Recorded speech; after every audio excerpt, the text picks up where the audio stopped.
Saints closed out the regular season, got together the very next week in the postseason. Wilkins gets into it. High end over ender. It is going to be taken by McAfee at the 4. Up the middle of the 10, 15 over to the left side. He is hit at the 18, slowed down across the 20 and put down at the 23-yard line. Well, let's check today's starting lineups, brought to you by TLC's Junkyard Wars, the ultimate battle of blood, sweat, and gears. It's Wednesdays on TLC. Offensively, Aaron Brooks, second-year man out of Virginia, 6'4", 205. Filling in for the injured Jeff Blake. Terry Allen gets the start of the backfield. Brian Milne is the fullback. Up front, Willie Rope, Wally Williams, Jerry Fontenot, Chris Naoli, and Kyle Turley, the offensive line. And the wide receivers, Joe Horn and Willie Jackson. Keith Poole out of the contest today. He took a tough hit last week. So here we go. New Orleans first and 10 at their own 23. Single is Allen. He gets it up the middle, cracks it across the 25, lunges to the 27. Power play between the tackles as he put down by the safety, Devin Bush. Defensively, for the St. Louis Rams, in their 4-3 alignment, it's going to be Carter Agnew. Skanina is going to start for Farr and Grant Wistrom. Linebackers Jones, Fletcher, and Collins. Fletcher, their leading tackler, almost 200 this year. Cornerbacks Light and McLean, and Bush and Lyle are their safeties. 2nd and 6. Ball at the 27 for New Orleans. Opening minute of play. Give it on the delay to Allen over to the right side. They stand him up. Wistrom over there, along with Agnew. And he's pushed back after little or no gain. And then we've got a battle downfield between a defensive backer making a linebacker for the St. Louis Rams. And that linebacker for the Rams, Todd Collins, getting into it with the tight end downfield. Well, tight end Hall from the Saints getting involved with Collins downfield. The league actually called both teams during the week and said you better be careful this week or the officials are going to call this game very, very close. Usually a playoff game, the referees like to keep the flag in their pocket, but if it gets out of hand right now, they'll try to take control of this game early. So now 3rd down for the Saints. Chad Morton in the backfield. Brooks is going to operate out of the shotgun. Barely got the play off in time. Blitz up the middle. Fires over to the near side. Complete and in and out of the hands as the tight end was hit. Hall. Are they going to call it a completion or not? The head linesman spots it outside of the 32 like it was a completion. It popped free. Dre Bly covered the football. Also there was Fletcher. Well, Joe Horn is down on the ground right now. He's their leading wide receiver trying to make that catch. Making he'll afford to lose him. He's laying on the artificial turf here. He's ruling it an incomplete pass. The 4th down. Well, Jack, they couldn't convert on 3rd down last week. And in our walk over to the Superdome today, you said they can't afford 3 and out, short possessions. Like I said, 3 and 11 last week. You cannot do that against a very poor defensive football team, average getting up 30 points per game. And I'll tell you, Joe Horn is still down on the ground. Now, what a year it has been for Joe Horn. 94 catches for over 1,300 yards, both single-season records for the New Orleans Saints. 5th-year man, 6'1", 205, free agent from the Chiefs last year, and getting up with the help of the staff very slowly. In fact, not putting any pressure down on the right foot or knee. And when you have a young, inexperienced quarterback, you want to go to your primary wide receiver during the course of a playoff game. And if Joe Horn is not able to play, and I'll tell you, you're right. I mean, he's being helped off the field with two of his teammates. If he is not able to go, that passing game really drops off for New Orleans. 7th in the NFC, Toby Gone with a 41-yard average gets into it. Hakeem waits back deep. Hakeem calling for the fair catch and takes it in cleanly. Back at the 32 with no heat on him. He had room to run. So the Rams, with solid field position, will get it for the first time after the 39-yard punt by Goen at their own 32. And offensively, for St. Louis, the #1 offense in the NFL for the 2nd consecutive season. Kurt Warner at the controls, 3rd-year man out of Northern Iowa. Up front, Pace, Newton, McCollum, Timmerman, and Tucker, the offensive line. Williams, the tight end. Isaac Bruce, one wide receiver. Torrey Holtby, the other. You'll also see Ricky Prohl. They go so many times, 3 and 4 wideouts. Warner led the NFL in completion percentage at 68%. He's got it at his own 32. Running the H-back in motion over to the near side. Gives it to Marshall Faulk. Weaves his way across the 35. Barely tripped up between his center and guard. Got it outside of the 36 for a healthy gain of about, well, to give him the 37, call it a gain of 5. And defensively, for the New Orleans Saints, in their 4-3, Darren Howard, 11 sacks for the rookie. Han, Glover are the tackles. Joe Johnson, the right end. Glover led the NFL with 17 sacks this season. linebackers Mitchell, Smith, and Fields. Corners are Mathis and Molden. And the safety, Sammy Knight out of USC, and Darren Perry from Penn State in his 8th year. What a week it was for Marshall Faulk. 32 carries, 220 yards last week, a 7-yard average, a couple of scores on the ground. Faulk gets it under the leg, bangs it straight up the gut past the 38 to the 39.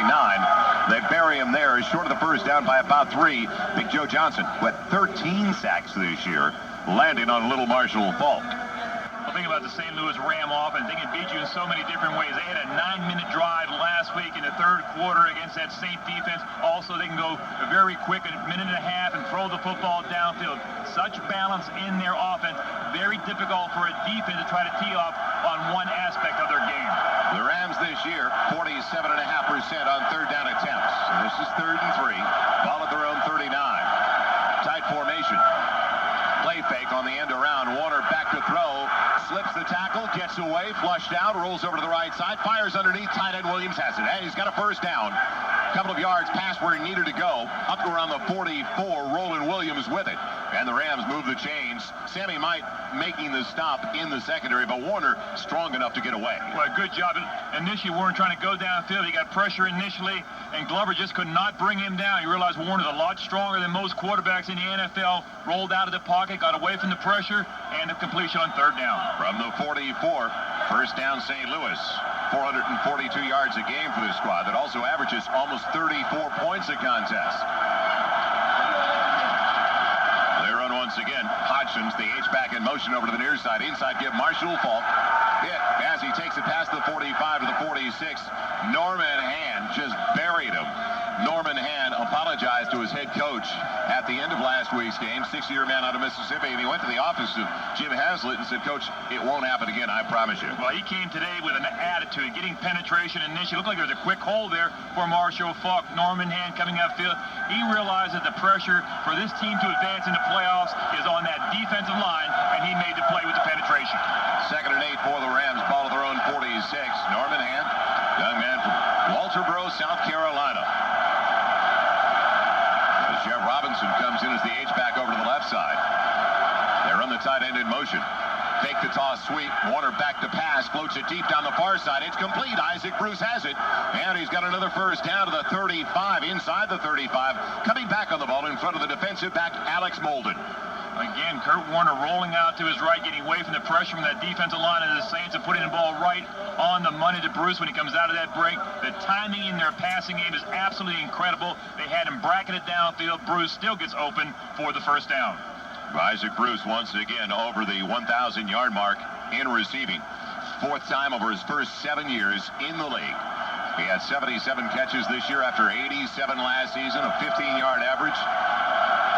Pretty amazing former Memphis Tiger. 1st and 10 Rams. Ball at the 34. Counter over to the left side. Faulk goes over to the right side. Cuts it against the grain. Back inside the 31. Down to the 30. Again of a little more than 4 for Marshall Faulk as he really ran with his head up. He was dropped by the defensive back, Alex Molden, as we check in once again downstairs with Rick Walker on the sidelines. Rick? Joel and Jack, very interesting as I watched the safeties for New Orleans and talking with the Rams in pregame. They really want to eyeball these two guys on the inside. If these guys get in the box, you'll look to see them take it over the top. As long as they play soft, you're going to see a steady diet of Marshall Faulk. They really believe they can control this ball game based on the safeties. Good point, Doc. 2nd and 6. 7th play of the drive. It's covered 38 yards in 4 minutes so far.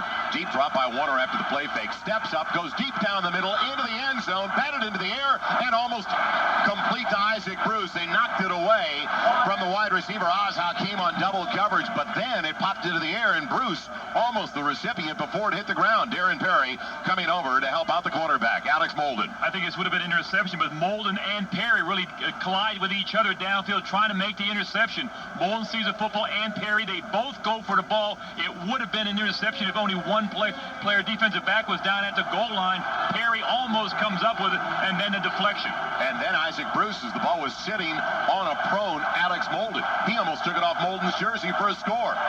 Isaac Bruce almost caught it. Now, big play for the Saints. from their own 30.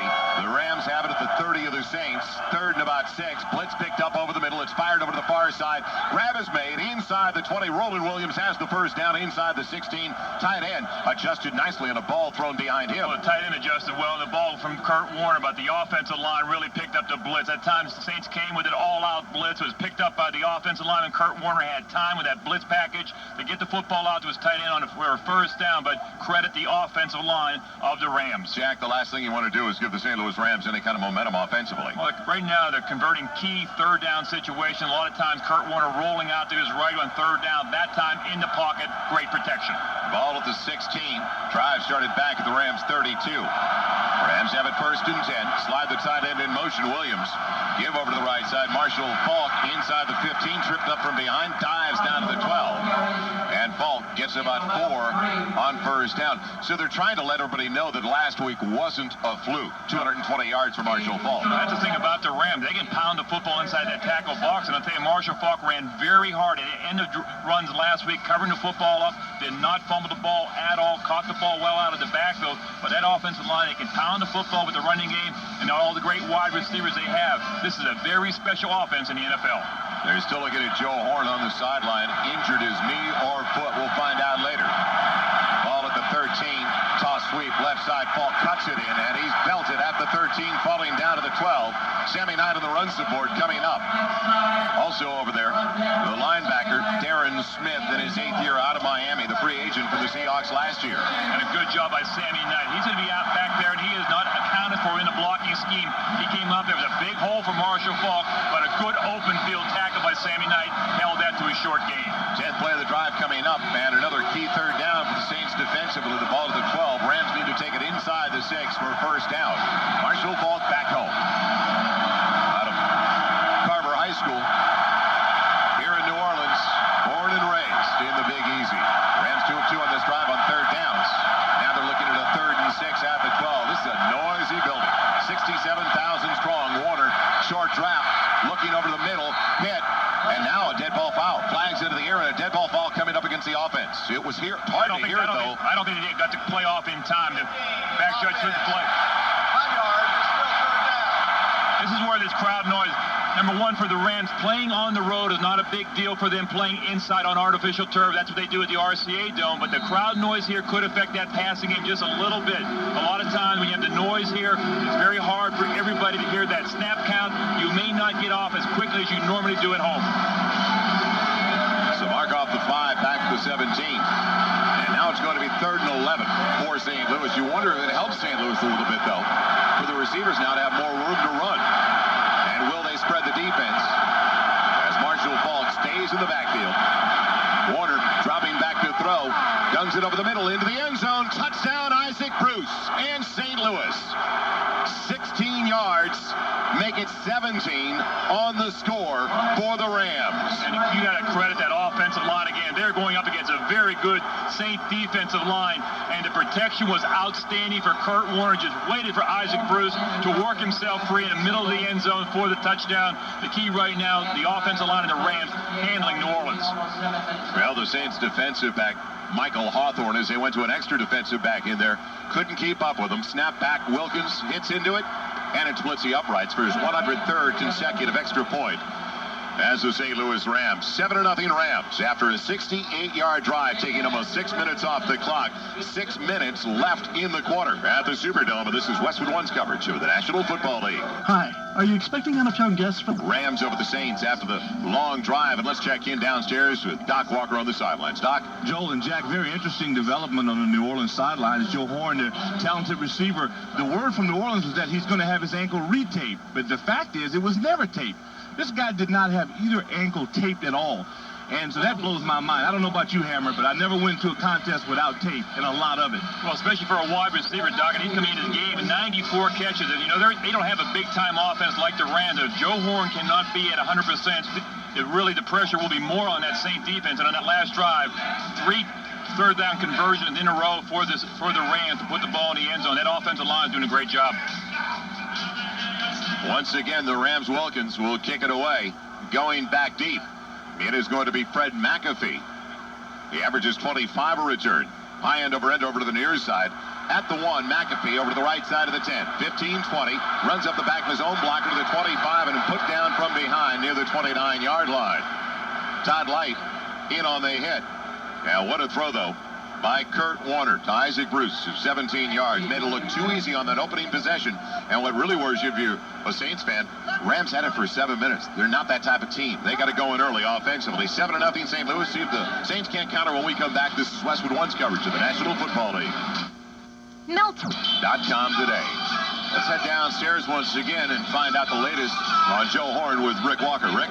Joe Moore on the injury update. Joe Horn had the ankle tape, as I mentioned, tried it, felt some pain, so they sent him in to get x-rays. When we get the results of the pictures, I'll give you an update. So that means 2 of the top 3 out for the Saints right now. Joe Horn gone. Keith Poole out after taking that vicious hit last week as Allen sets up in the backfield with Milne. Allen goes in motion over to the near side. Blitz coming on Brooks. He slings it over the middle. Tight end's got it.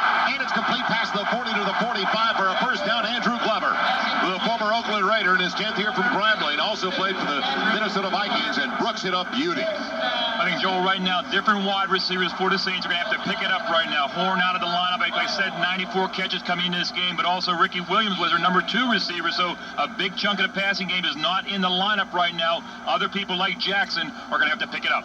From the 46 of New Orleans, first down Saints. They're on the wide receiver in motion. That is Robert Wilson over to the far side.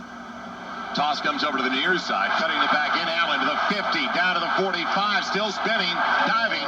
He's a yard short of the first down. Keith Lyle in on the hit, but a gain of 9 for Terry Allen.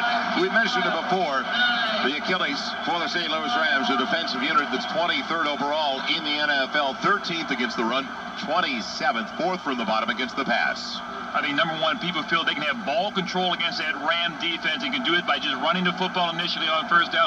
Good, hard running by Allen, and that is also a very good offensive line. Jake Reed coming into the game, former All-Pro for the Minnesota Vikings. Play fake. Brooks back to throw, rifles it over the middle, in and out of the hands of Reed, who took a shot. Todd Light knocked it away, and then he was buried by the defensive back, Devin Bush. And a shot on Jake Reed as they almost lost their 3rd receiver. They're getting very thin at wide receiver. Devin Bush is a very physical player in that secondary. Made a number of good hits last week, along with Todd Light. That time he crossed the middle. Jake Reed does not have the great speed anymore, but now in the lineup, and he took a shot right in the head. Reed will take a snap off with good reason. Hopefully he'll head over to the proper sideline, though. And it's going to be from the 45. It's going to be 3rd and a yard for New Orleans. Will it be Terry Allen? He's in there, splitting offset to the left with Milne. Allen gets it left side, flag into the air. Allen loses a yard. He is shut down with the flag in the air, but the Rams may have lined up offside. It may be offset against the Ram. That'll be a break for New Orleans Saints, and all the crowd here cheering. So it is against St. Louis Rams. Offside, 99 defense, 5 yards, first down. Huge mistake by a veteran in his 11th year out of North Carolina State, Ray Agnew, the left tackle. The thing about the New Orleans Saints, 3 for 11 on 3rd down conversion. You have to convert 3rd and short situation. They don't have the great running game anymore without Ricky Williams, but you have to convert. You cannot punt the ball back to the St. Louis Rams and Kurt Warner. They cannot have the 12 possessions they had last week. And they had stopped Terry Allen. He was knocked down. He lost a yard. Lost a yard on the play. From the 40 of St. Louis, 7-0 Rams. Saints have it, though. Started back to their own 30-yard line. A deep set for Terry Allen this time. On the delay, gets it up the middle and barely gets back to the original line, the 40-yard line. Agnew at the bottom of the pile, the man who just picked up the penalty, in on that solo stop. You know, the Rams did not do a very good job against Tampa Bay Monday night against the run. Warwick Dunn really ran over them for 200 yards, but since then, last week here, they really shut down the New Orleans running game for the most part. Had a couple of runs early in the game, but they have not allowed people to possess the football as much as they did. Bud Carson now, making some of the calls in their defense, and they're playing a lot better in the last couple of weeks. Rookie from USC has taken over. Chad Morton, a 5th-round pick of New Orleans. Aaron Brooks out of the shotgun. It's empty now. Morton in motion. Brooks, deep drop. He's got all day. Now he's going to run it up the middle of the left side over the 40. 35, slide speed first, goes down. Shy of the first down at about the 32. short of the first down by a couple of yards. I think Aaron Brooks can be the key. A lot of times the defense will not play man-to-man coverage against a quarterback who can run because he'll be unaccounted for, and he's running downfield while you're covering receivers. They play a lot of zone against a quarterback who can run. Aaron Brooks at that time, man-to-man coverage, saw the opening and took off. Yeah, I'd move the pocket on this play. Wouldn't try to take it straight up the gut like we saw, Jack, because it's 3rd and 2 once again for the Saints. And let Brooks possibly hang on to the football if he can get on the edge. Let's see if they move the pocket with a very mobile quarterback at 6'4", 205. Chad Morton out of the backfield in motion. Brooks back to throw on 3rd and 2. Rifles it over the middle. It's complete to Morton. He's got the first down inside the 25 to the 21-yard line. Keith Lyle, the safety on the head. And this is the type of offense the Saints love to run. Roll out a little bit, get outside of containment, have Brooks an opportunity to run or pass downfield, get outside of containment of the Rams. Not a lot of pressure. He could have run for the first down, but threw the ball downfield for the first down. Former Ram Gerald Moore in his 4th year for Oklahoma. Into the game for the first time on 1st and 10 from the 21. Long drive now. Taking over 4 minutes on the clock by the Saints. Trying to come up with the equalizer. 1st and 10 to the Rams 21. Brooks back to throw. Over the middle it goes. Glover had it and dropped it inside the 5. It would have been a score just out of his reach. No touch on the pass. It was a bullet. If he takes something off it, it is a touchdown. Exactly. He beat Devin Bush, the safety, by about 2 yards. All you want to do is lay the football up over Bush's head and let Glover, your tight end, go downfield. This is a big tight end, about 260 pounds. He got off the line of scrimmage very clean into the secondary, right down the middle. You cannot miss open receivers in the playoffs where you have an opportunity to put a touchdown on the board. Glover is their receiving tight end, had 21 grabs this year. Lamont Hall, their blocking tight end, only 5 catches this year. And now it's 2nd and 10 to the 21 as Gerald Moore stays in the backfield. He is the single. Hall, the blocking tight end, on the delay up the middle, trying to provide a block. And Moore buried inside the 21 to the 20. It'll bring up 3rd and 9. Nothing doing on the ground so far for the New Orleans Saints. It might be up to Brooks before the day is done. Well, the Ram defense doing a very good job against the run. Brooks is the only guy who's had the opportunity to run with the football downfield. I think they've got to continue to open it up with Brooks, roll out, bootleg, get him outside of containment. They've had no success so far running the football inside the tackle box. Well, the Saints' last 3rd down, Rams converted it for him with a 5-yard mark-off on offsides. 3 wide receivers set. Milne, only one in the backfield with Brooks working out of the shotgun. Here we go on 3rd and 9 from the Rams 20. Brooks back to throw, moving the pocket over to the right side. In trouble, trying to get over to the left side. Throws it away. Flag on the play, and the grab is made, but the man come in as he is knocked down at the 20. Grab is made by the wide receiver. They say, yes, he did grab it. Robert Wilson. He was shoved out of bounds. He didn't come down in bounds. Gerald Austin is the referee, and we've got flags down. It may be defensive holding in the secondary. But McCleon, number 21 for the Rams, may have had contact downfield, but Brooks also rolled out. He rolled outside of the pocket on the play. Holding defense.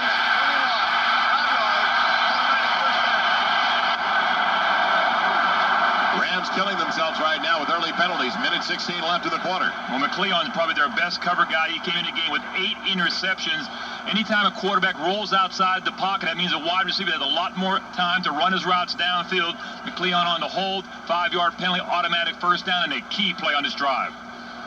And he was holding the man on the sideline. He was trying to keep up with Andrew Glover. Now, 1st and 10. They'll spot the ball right at the 15. Gerald Moore again stays in the backfield with Milne. Glover goes in motion. And Brooks goes back to throw. 5-step drop. Flushed out. Rolls over to the left side. Scrambling over to the left side of the 20. Will he run it? Yes. Breaks a tackle. Spins to the 15 all the way down to the 11. What a move by Aaron Brooks at the 11-yard line to get 4 when it looked like he was going to lose yardage. And you can do this as a quarterback in the playoffs. If you did this the entire season, you get your quarterback killed probably throughout the course of a 16-game schedule. But in a 3-game playoff situation where you win, you continue to go forward in the playoffs. A guy like Brooks can give a lot of problems to a defense. Number one, you have to contain him initially and then rush him, and he'll have a lot more time in the pocket. What a steal he has turned out to be in a trade for the Green Bay Packers. Aaron Brooks came over with Lamont Hall in exchange for linebacker Katie Williams and the Saints' 3rd-round pick in the next draft. It is 2nd and 6 at the 11-yard line. Brooks under his center gives it off up the middle. The running back Moore battles his way, but if he made it back to the line of scrimmage, he's lucky. He may have lost a yard. That's going to be the final play of a very entertaining first 15 minutes. It'll be third and about 6 or 7 when they start the second quarter, deep in Rams territories. The Rams have a 7-0 lead over the New Orleans Saints at the end of this first quarter of this NFC wildcard game. You're listening to us over the New Orleans Saints, and welcome back to the Superdome. The Rams with 56 passing yards and 73 total yards in the first quarter compared to 53 for the Saints. But the Rams, 3 penalties already, 15 yards in markups. That's why the drive is still alive. First snap of the second quarter, 3rd and 7. Brooks out of the gun, stepping up, firing, corner of the end zone, has a man. Touchdown, New Orleans. The wide receiver, Robert Wilson. You talk about an outstanding throw by Aaron Brooks. Stayed in the pocket that time, did not get any kind of a pressure. I think the Ram defense was concerned about a quarterback draw or Brooks rolling out. He had a lot of time to find his receiver open downfield, and that time a touch pass to Wilson in the corner of the end zone. Outstanding throw by Brooks. Good call, touch pass, which he didn't throw to Glover, and it would have possibly gone for the score earlier. Look back now on the 5-yard holding penalty against number 21, Dexter McLeon of the Rams. A key play, a key penalty on this drive. That was on 3rd down as well as Doug Bryant on the hold of Tubby Goins splits the uprights, and it is dead even at the Dome. Rams 7, Saints 7. You're listening to exclusive coverage of the NFL playoffs on Westwood One. Who's going to beat them Saints? Well, St. Louis Rams are going to try, but it's all even at 7.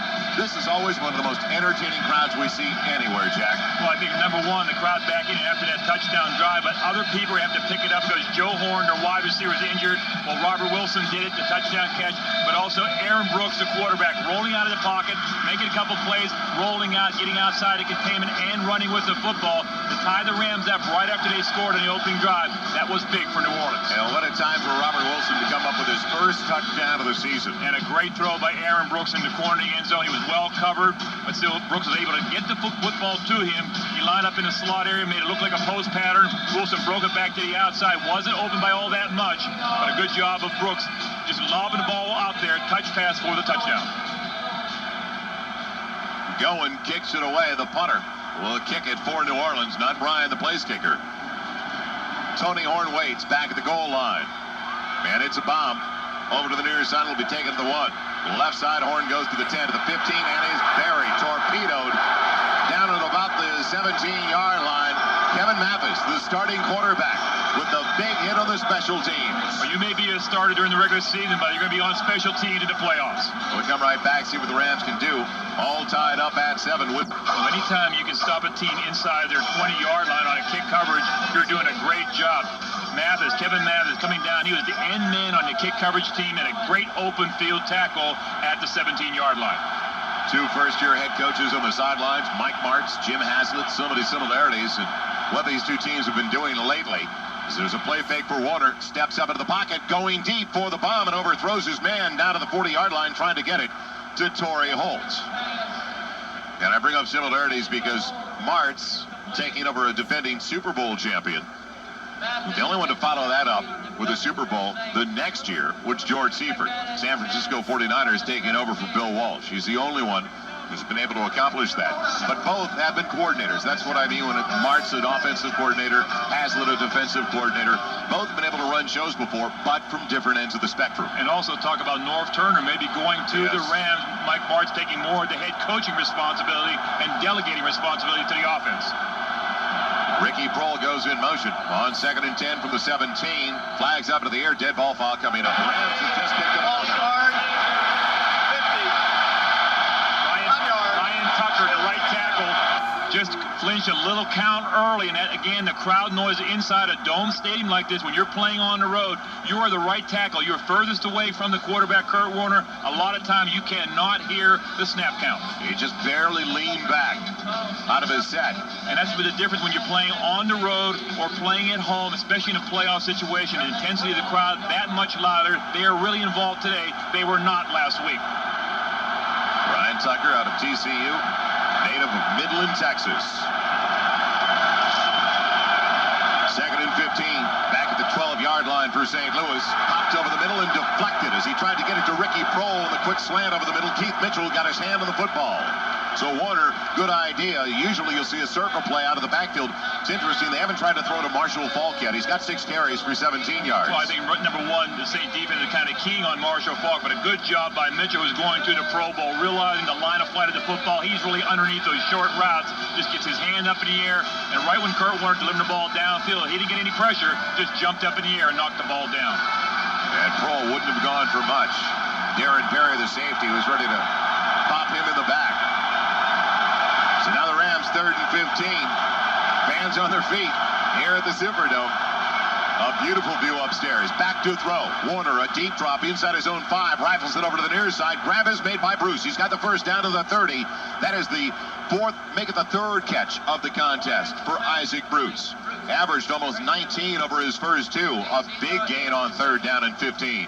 A good job on 3rd down. Isaac Bruce making the catch, but Torrey Holt is lined up on that side as well. He is clearing out deep downfield. Isaac Bruce lined up in a slot coming to the outside about 10 to 15 yards downfield, and the timing with Bruce and Kurt Warner is absolutely perfect. First down St. Louis, ball to their own 30-yard line, and key, even if they can't pick up another first down, field position-wise. The Saints would have had the ball after a punt near midfield. Isaac Bruce on his way to another Pro Bowl. His 3rd, 2nd consecutive, back to throw it, slinged over the middle. Warner hit the wide receiver on a quick one. That was Torrey Holt, and he caught it 2-3 yards beyond the line, and he took a shot getting up very slowly from the linebacker Mark Fields out of Washington State. Let's see what's the latest with Doc Walker on the sidelines. Rick? Joel and Jack, just to support what you're talking about in terms of noise, when I take the headsets off, I can't hear. It's absolutely incredible, the volume of noise in this area. The offensive line for the Rams have no advantages now. They literally have to wait until movement, and that's why you had to jump. Silent count may have to be the way they go. 2nd and 4. Warner is barking out the signals, though. Giving to Marshall Faulk over to the right side. Breaks a tackle to the 40. Down the sideline. 45, 40, 35, 30 to the 20. And he's knocked out of bounds inside the 15 with a flag down to the play. Darren Perry caught up with him. But is it all coming back in a hold? Yes, the Rams are killing themselves with flags. And Marshall Faulk did an exceptional job to get out of the backfield, breaking 2 tackles. Well, people forget how strong Marshall Faulk is. Here's the call. 86 offense, 10 yards, repeat 2nd down. That's the tight end, Roland Williams, Jack. Well, like any tight ends around, they all hold on every play, especially a running play. I'm sure Doc Walker can attest to that as well. But Marshall Faulk just breaking tackles. He's 212 pounds, and he's a lot stronger than people think. He can run the football, catch the ball in the backfield, but at the end of runs, he can break tackles as well. That time he broke a tackle at the line of scrimmage, but the penalties have really killed the Rams here early. 5 penalties, 30 yards in mark-offs, and that takes the Rams out of a 1st and goal situation all the way back to their own 26. But it's now going to be 2nd and 14. There's been a huge momentum swing, especially on the road. You just gave up a touchdown. The Rams come right back with Marshall Faulk on a big play. Brought it back because of the hold. Justin Watson, 2nd-year man out of San Diego State. Marshall Faulk's alma mater, the single in the backfield. Toss over to the right side. Watson cuts it back inside to the 30, runs up the back of a blocker to the 31, and that is going to be short yardage on that one. Back down to the sideline with Rick Walker. Rick? Jack, I understand you guys are so far away removed from the field. I'm on the sideline. That was a terrific block by the tight end. The best athletes on the field very rarely err. There's another defensive guy crying because he got his butt whipped. He had his hands all over his shirt. Come on, Jack. They have inside the plane. A typical tight end. Talking about the brilliant block. Rams, as I'll try to get in here, Mills Lane working the fight. It is going to be 3rd down and 9. The Rams 3 of 3 on the 3rd down tries. Marshall Faulk into the backfield. Will it be maybe a screen or something of that variety to Faulk? Blitz coming from the secondary. Will they pick it up? Yes. Now Warner steps up, fires deep over to the nearest side, and overthrows the wide receiver, Torrey Holt. Wasn't catchable, but there was contact downfield, no flag. I'll tell you, another terrific job by that Ram offensive line. Warner had time, a blitz situation, one-on-one coverage downfield. A great job by Alex Bolden. Anytime you have that much time to throw the football and you're a defensive back covering wide receivers all over the field, that's a great job in the secondary by the Saints. John Baker to punt. 40-yard average this year. He has had 1 block this season as Chad Morton, the rookie out of USC, the 5th-round pick, waits back at the New Orleans 30. Baker hangs up a high spiral. Inside the 25, make it the 26. It'll be taken in cleanly by Morton, so a good punt by Baker. And the Saints get it back after the 43-yarder at their own 26-yard line. All 3 timeouts remaining for both sides. We've got 11:39 left in the opening half. We'll come right back to the Superdome. Ramblins tied at 7. Joel Meyers along with Jack Ham. Steve Cohn, our producer. Easy Ed Murphy at the controls. 11:39 left in the opening 30 minutes of play.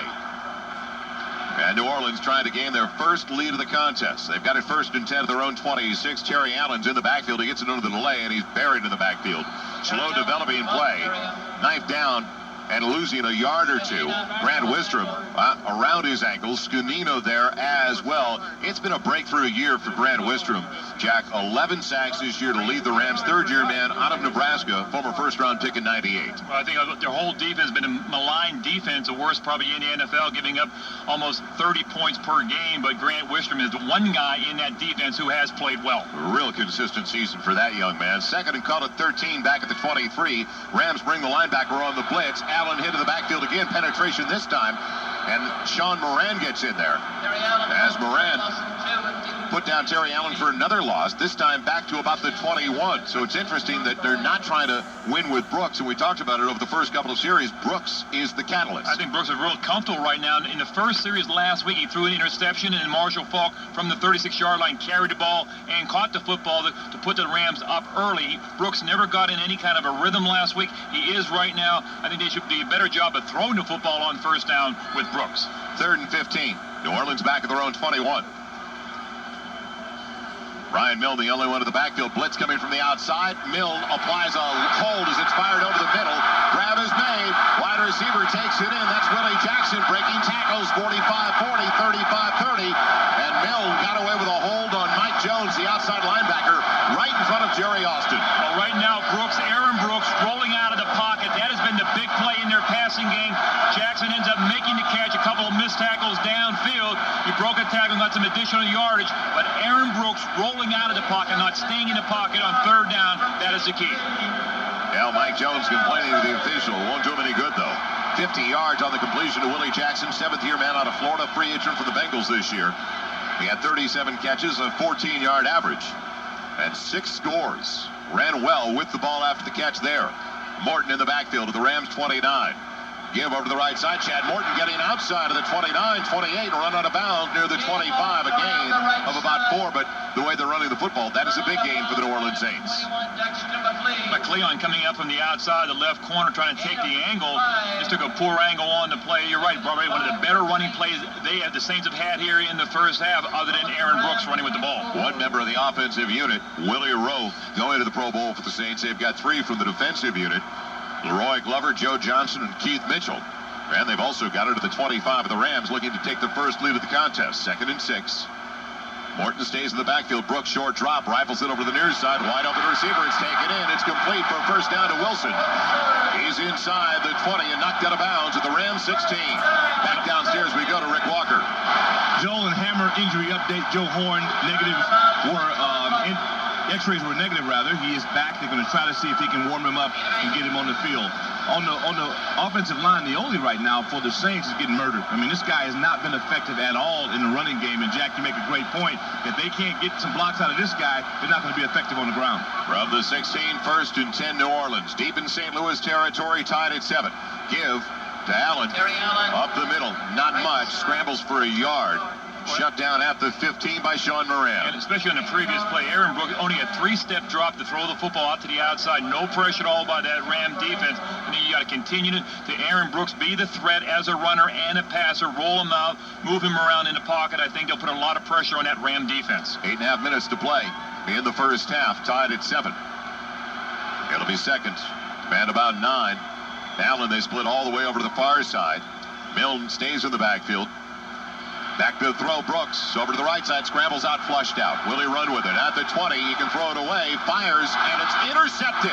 Picked off at the 5, coming up with it for the Rams on the interception. Devin Bush, the safety, as I thought he was just going to throw the ball away because Bush covered the man in the end zone so completely. A rookie mistake by Aaron Brooks. The inexperience of a quarterback who has not played in a big situation, in a playoff situation in a long time. When you roll out and the play is not there initially, get rid of it.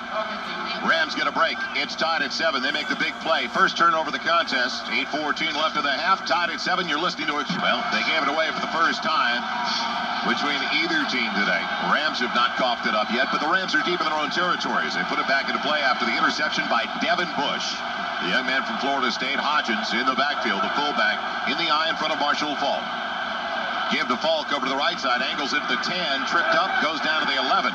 Good open field tackle by the linebacker, make the safety Sammy Knight. Otherwise, Marshall Faulk's into the secondary big time. Sammy Knight is a key in that defense right now. Marshall Faulk has really not got on track. Like I said, 220 yards last week against the Saint defense. Not the case so far. They really handle him, except for the penalty on that long run he had in the first quarter.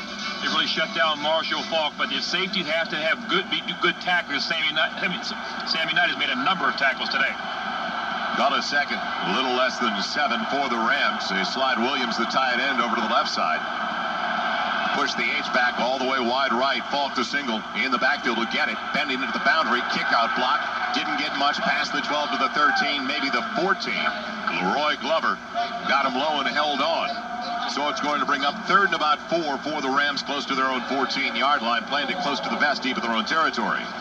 And also showing Joe Horn down on the sideline on crutches. So I think Joe Horn is probably done for the day and maybe for the playoffs if the Saints are able to win today. Man, after making that stop over there, a collision for Alex Molden with one of his own teammates, and Molden is down on the ground and not moving. We'll take a timeout as the medical staff of the Saints looks at their starting quarterback. 7:17 to play in the half. Rams 7, Saints 7, and you're listening to exclusive coverage of the NFL playoffs on Westwood One. Go right after him. I think Kurt Warner is looking in that direction. Rams go with 3 wide receivers to the wide side of the field. And now an empty backfield.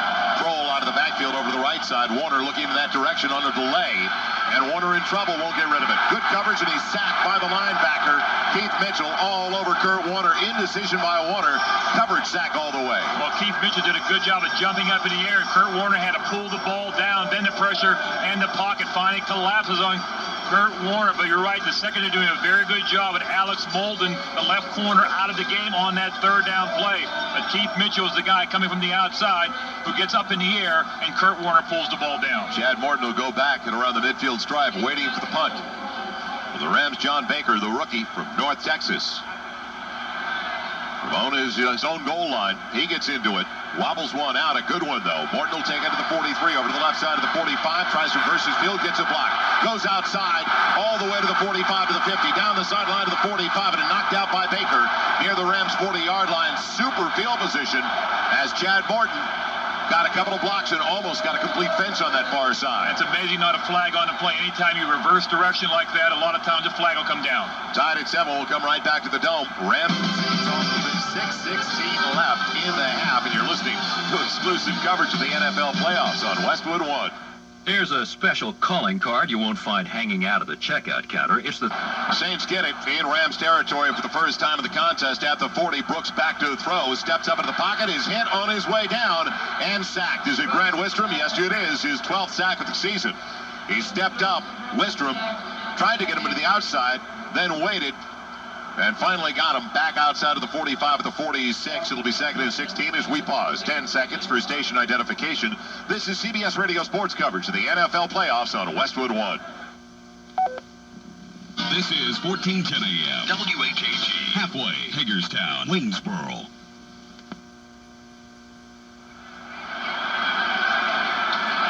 Brooks out of the shotgun, gives over to the right side to Allen. Breaks a tackle to the 45, takes 2 tacklers with him down to the 42. It'll still bring up 3rd and a dozen. So they finally throw Brooks on first down, or at least attempt to throw with Aaron Brooks on first down. But the pocket didn't hold up on a short drop. Well, he had enough time to throw the football downfield. He's got to realize, put a mental clock in his head when to get out of the pocket. He waited a long time. Wistrom finally brought him down. But the coverage downfield was very good. You got to realize that and get out of the pocket. Know when to run out of the pocket. That time Aaron Brooks stayed a long time. That's why he took the sack. New Orleans Saints wearing their white jerseys, their road jerseys, and with good reason. Get to that story in just a moment. Wearing the road jerseys at home for the first time this year. 3rd and a dozen. Brooks out of the shotgun, back to throw. He's got all day. Now the pocket collapses, coming over to the near side. Can he get away? No. Scrambling out. He's hit by the linebacker from behind and dropped by Leonard Little. The sack back near the midfield stripe, and it prevents the Saints from capitalizing on great field position after a long punt return by Chad Morton. Well, you have the opportunity to put some points against that Ram defense. You better do it. Brooks threw the interception to Devin Bush on the previous drive down inside the 5-yard line. And you're right now, the defense doing a good job. Great field position for the Saints. 3 and out. So the Rams ready to get it back, waiting for the punt from Tubby Goen. He has not had one blocked this year. A 4th-year man out of North Texas. No pressure. This time for the Rams, they set up for the return. Oz Hakeem calls for the fair catch, lets it go over his head inside the 5. It bounces, and it goes into the end zone. It is thrown back out. It'll be a touchback. But it went right through the hands of one of the Saints who was straddling between the 1 and the goal line. It was Thomas, Fred Thomas had the opportunity. He had the ball. The ball went through his hands, but still... Ball touched in the end zone. That makes it a touchback. That's a real good call, don't you think? I think it's a terrific call by the officials down there. Succinctly put. We'll come back from our penthouse location here at the Superdome. Rams 7, Saints 7, and you're listening to exclusive coverage of the NFL playoffs on Westwood One.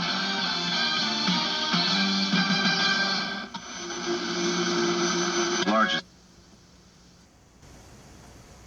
Doing a better job right now than the St. Louis offense. After that first drive, the Rams have not done much. They've got a 1st and 10 on the play fake. Warner dumps it off on the screen to Fulton. Fulton can't make the first man miss, and he's ripped down out of the secondary by Chris Olin, the safety. Back at about the 18-19-yard line for a loss of a yard. 4:10 left in the half. It is tied at 7. Joel Meyers along with Jack Ham, and Jack, both teams sputtering now offensively. Well, I think also good defense, especially in the secondary as New Orleans. Chris Oldham on a good open field tackle on Marshall Faulk on a screen, and he doesn't make that tackle in open field. He has 2 blockers in front of him. Marshall Faulk probably is still running, and Sammy Knight from that safety position, outstanding first half. 3 wide receivers set for St. Louis. Faulk stays in the backfield. It'll be second, a little more than 11. Back to throw is Warner, rifling it over to the near side and off the fingertips of a diving wide receiver at the 32-yard line. He tried to get it to Ricky Prohl, but an off-target pass from Kurt Warner because Prohl was available. Coming up at the half, it's going to be Tommy Tighe. He'll talk to Giants head coach, the number 1 seed in the NFC, Jim Fossil, and recap that wild overtime matchup between the Dolphins and the Indianapolis Colts. And what a difference a week make. Marshall Faulk right now, 8 rushes for 21 yards, 1 catch for a -2. He was tearing apart that New Orleans defense only a week ago. 3rd down passing in this contest. Kurt Warner, 4 of 5 for 54 yards and a score, but now they need a timeout on 3rd and a little more than 11 from inside their own 19. We'll keep it right here. The Saints, though, we talked about it before, one of the best stories in the NFL. Finished last in the NFC West last year, so from worst to first, they were 3-13 last year. This year, 10-6, their first NFC West title since 1991. Give credit where credit is due. They've got a guy on the sideline, and Jim Haslett, a former linebacker with the Buffalo Bills, former defensive coordinator the last 3 years with the Pittsburgh Steelers. A real balanced guy to begin with, so you can see why he's succeeding very early here. I think that, number 1, the players believe in him. He's a no-nonsense type guy. He'll tell the players exactly the way it is and realize they're doing it without Jeff Flake, their starting quarterback. He is gone for the year. Ricky Williams, their leading rusher and receiver out of the backfield, he is gone for the year.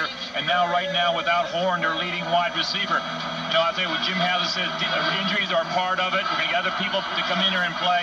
And plus, his defense has really held him in, for the most part, the entire year. Kurt Warner, 6 of 11, 80 yards. He's 4 of 5 on 3rd downs today.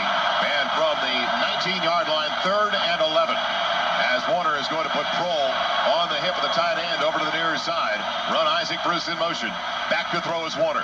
Pocket holds up. Rifles it over to the far side. Wide open Isaac Bruce. He's got the first down. Past the 30-yard line to the 35. They'll put him out past the 40 to the 41. And he was really available. If his hit and stride, he could have gone for a while. Well, the thing again is the offensive line of the Rams. A lot of protection for Kurt Warner on a 3rd down situation. Remember, that Saint defensive line, a lot of pressure normally on an offense. At that time, no pressure on Kurt Warner. He had time to deliver the ball downfield to Bruce. Got hit after the throw, but great protection by the offensive line. First down, St. Louis. Ball to their own 41 to keep the drive alive with the clock running. 3:20 left in the half. both the Rams and the Saints. Well, now the Rams have used one. They've got 2 timeouts left. Saints with all 3 remaining, and the Rams need another timeout. There's only 1 left for the Rams over the final 3:10. But they do have a first down. Join us again tomorrow. Great NFL playoff doubleheader coming your way on CBS Radio Sports and Westwood One. Ravens will play host to the Broncos, while the Buccaneers match up with the Eagles if they can clear the snow out of the vet. Our coverage will all start at 12:15 Eastern, from the wild card round all the way to the Super Bowl 35 in Tampa. The NFL playoffs on CBS Radio Sports and Westwood One. It was very surprising for Kurt Warner to call another timeout right now. I don't care what defense they throw up against his offense. He has all the weapons in the world back there. He can probably run the normal play and it'll probably be successful downfield, either running or throwing the ball. Now down to 1 timeout. But the way they score 3:10, a 2-minute warning, and 1 timeout is more than enough for Kurt Warner. Now, during the regular season, the big play specialist for the St. Louis Rams was Torrey Holt. Led the NFL with better than 1,600 yards receiving. But so far today, the veteran Isaac Bruce, he has been the key. 4 catches, 78 yards, and the Rams' only touchdown. Now, Kurt Warner, 1st and 10 at the 41. Empties the backfield. Shovels it over to the right side. Falk, 45, breaks a tackle at the 47, 48-yard line. It's a gain of about 6, almost 7. On that little shovel over to the right side to Marshall Falk. It's almost like a flanker screen. They put Falk in motion out of the backfield, and then the offensive lineman on the snap of the football, and Falk comes back to the line of scrimmage, getting the ball and trying to get upfield with 2 blockers in front. I say the Saints have done a very good job at tackling Falk, not allowing him for that big run like he had last week. Call it 2nd and 4 with the clock moving. 2:35 and counting left in the half. Tied at 7. It'll be 2nd and 4. They run us out. Over to the near side. Warner back to throw. Pocket holds up. Fires over the middle. And it's intercepted by Knight. He's got it to the 50. Down the right side of the 40. 35-30. Ball punched out and knocked out of bounds. It'll still belong to New Orleans as Sammy Knight. And it looked like it could have been deflected at the line of scrimmage. Looked like Came up with the interception. Holt was the guy to pop the ball out of his hands. Sammy Knight going for the touchdown. Great hustle by Holt to avoid the touchdown interception by Sammy Knight. Probably The ball was forward out of bounds. It goes back to the spot where the fumble occurred. He was trying to get the ball to Ricky Prohl. Sammy Knight just jumped the route completely. And then on his way. But a good job by Holt on the play. He's running a route downfield, realizes an interception, comes back on Sammy Knight and knocks the ball, punches the ball out before Knight can go all the way down the sideline for that interception return for a touchdown. Good hustle by Holt. Saints will have it, though, at the Rams' 20-yard line. And the Saints do have all 3 of their timeouts left. 2:21 to play in the first half. The pass looked like it could have been tipped because it was such a wobbler out of the hand of Kurt Warner. Give up the middle, Chad Morton. Make it Gerald Moore.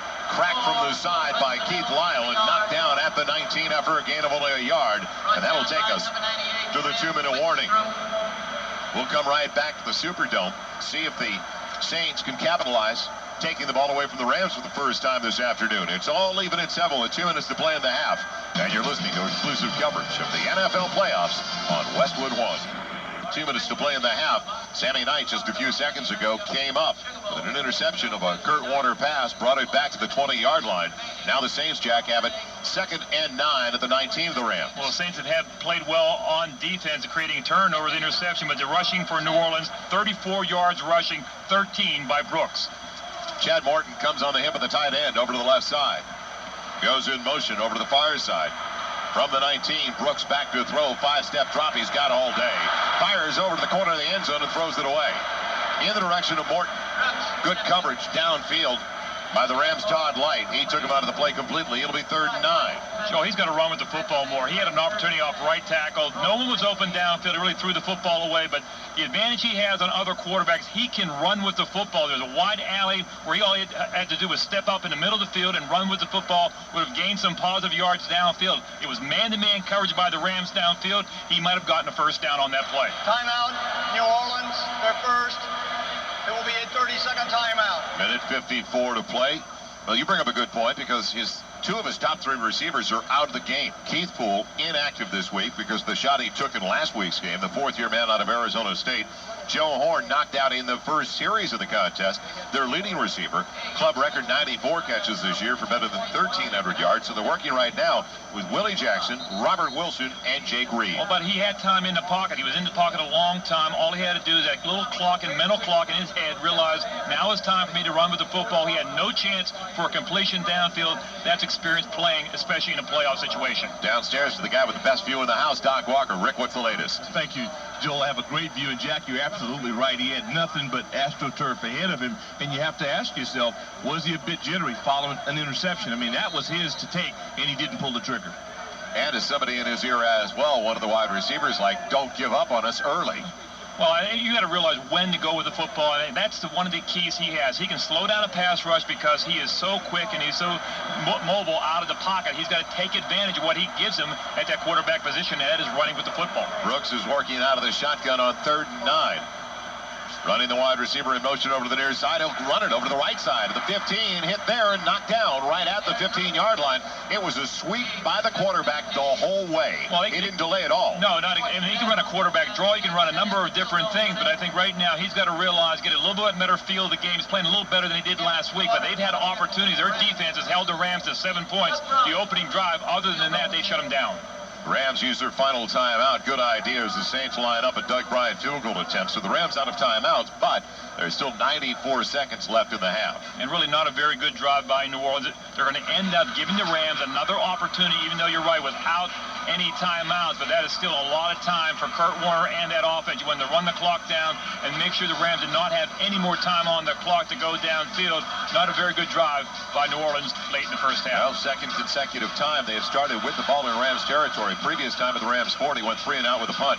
Now, will they be able to come up with a three-pointer? Brian on the year, he is 23 of 29. It looks like it'll be a 32-33-yard attempt. Will join us next weekend throughout the month of January as CBS Radio Sports and Westwood One brings you the NFL postseason like nobody else can. From the wild card round all the way to Super Bowl 35 in Tampa, the NFL playoffs on CBS Radio Sports and Westwood One. It'll be a 33-yard attempt for Doug Bryant. Snap back, it's up, it's on its way, and New Orleans has their first lead in the postseason. 10-7 Saints after the interception by Sammy Knight. That translates into 3. And you talk about big plays in a playoff game. Torrey Holt hustling on that interception by Sammy Knight, coming back and punching that ball out, where Sammy Knight goes all the way in for a touchdown. Good hustle, prevented a touchdown. They had to settle for the field goal, and the Rams still have 1:30 left to go before the end of the half. Now to the Rams, gets out of field position with a Horn return. It was 5th in the NFC with a 24-yard average. We've talked about that because the Saints are 29th in the NFL kickoff return coverage as well as punt return coverage. And really had an opportunity to really put a few more points on the board. The last 3 drives, interception by Brooks inside the 5-yard line by Bush, then 3 and out with good field position, and now after the interception by Knight having to settle for a field goal.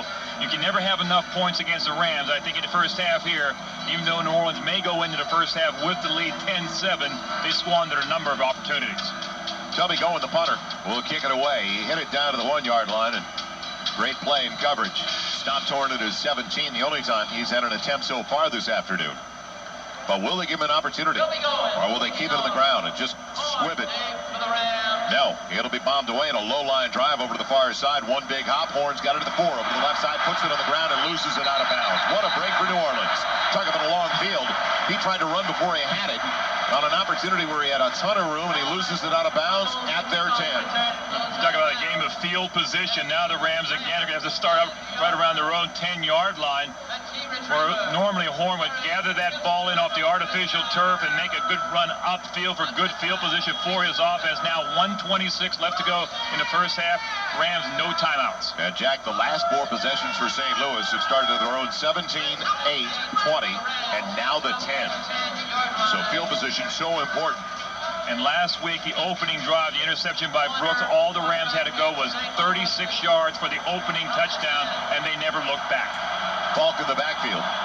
Splitting offset to the left. Fullback Hodgins slides over to the nearest side. Falk will get it to the nearest side. Up the middle he goes. Nothing there. Past the 10 to the 12. They stand him up and push him back at the 13-yard line. Tough running for the New Orleans native, Darren Howard, the rookie who came up with 11 sacks this year, second-round pick out of Kansas State with the stop. It's a very good defensive line with Howard, Hand, Glover, who's going to the Pro Bowl, and Joe Johnson, who has come back from a number of different injuries. That front four normally has set the tone, and they have played a different game this week than last week against the Rams. No urgency to the Rams. They're not going with the hurry-up. Went back to the huddle. Inside of 50 seconds left on the next snap. Double up Bruce over to the wide side, along with Horde. Give to the near side, though, and Marshall Faulk can't get out of the backfield. Now the Saints should call a timeout right here. Well, let's see if they do. They stop him back at the 10-yard line, and will they? Yes, they finally stopped the clock with 35 seconds left in the half. So the Rams, the Rams got burned, let's face it, on a Monday night matchup a couple of weeks ago against Tampa Bay, playing it too close to the vest when they could have put the game away leading late in the game by 4.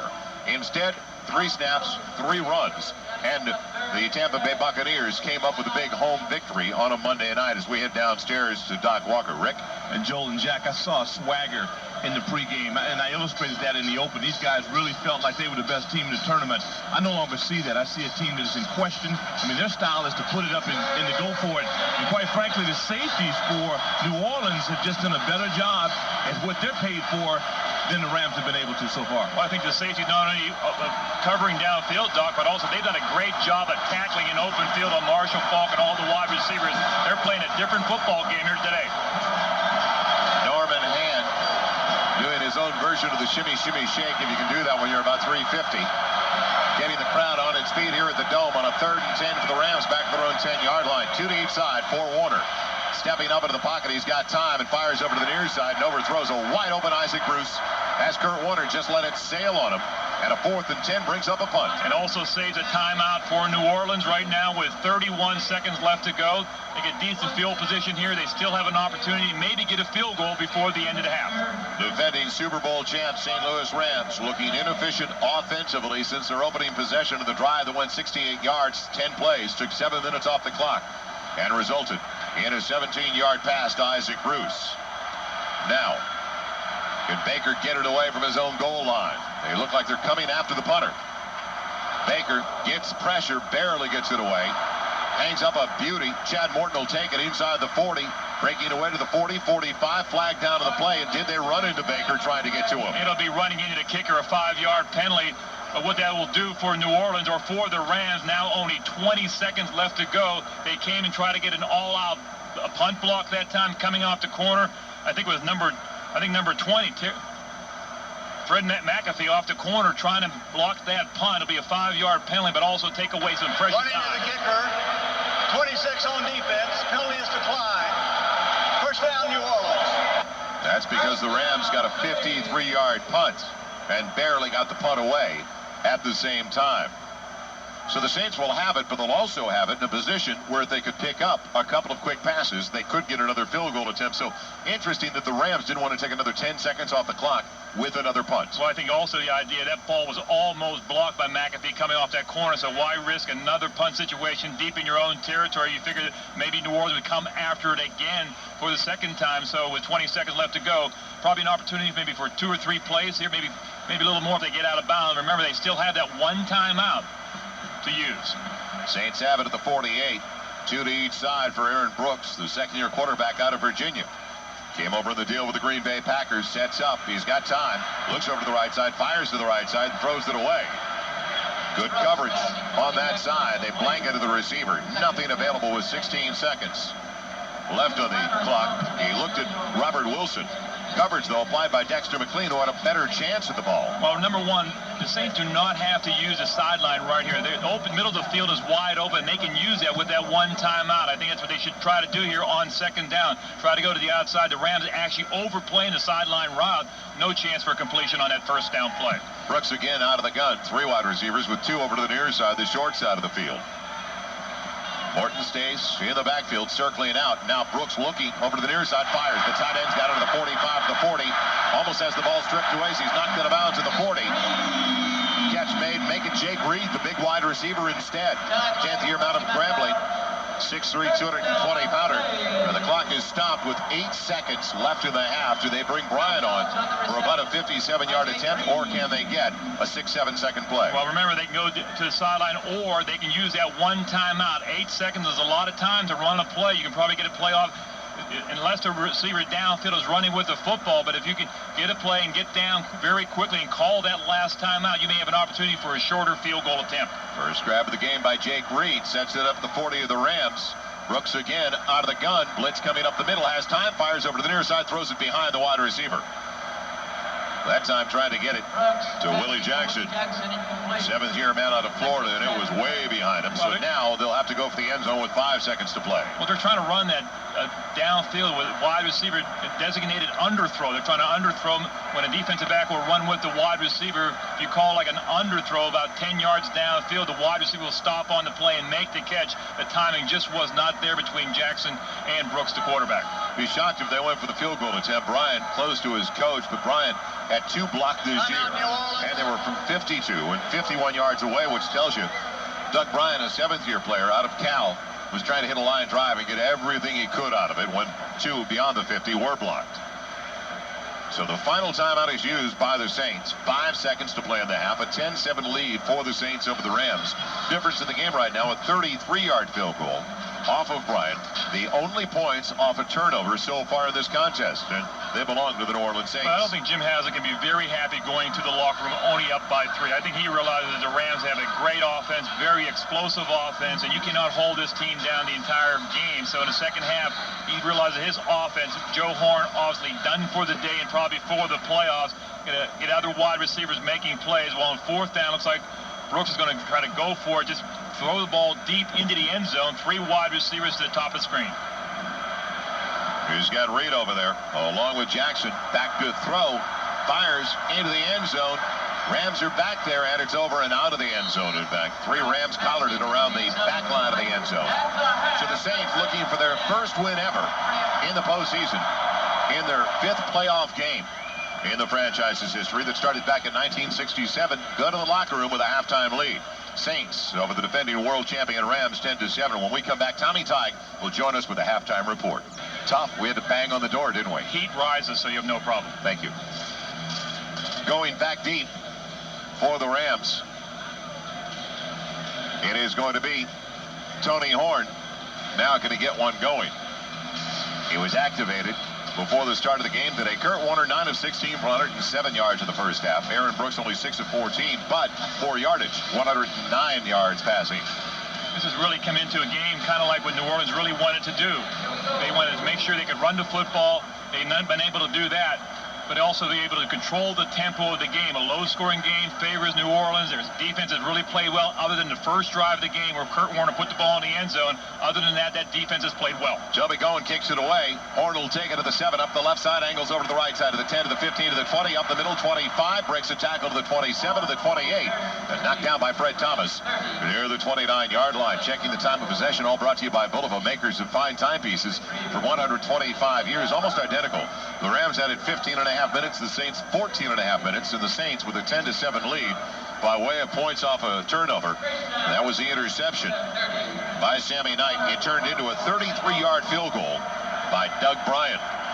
So 1st and 10 Rams give them the ball at their own 30-yard line, trailing by 3.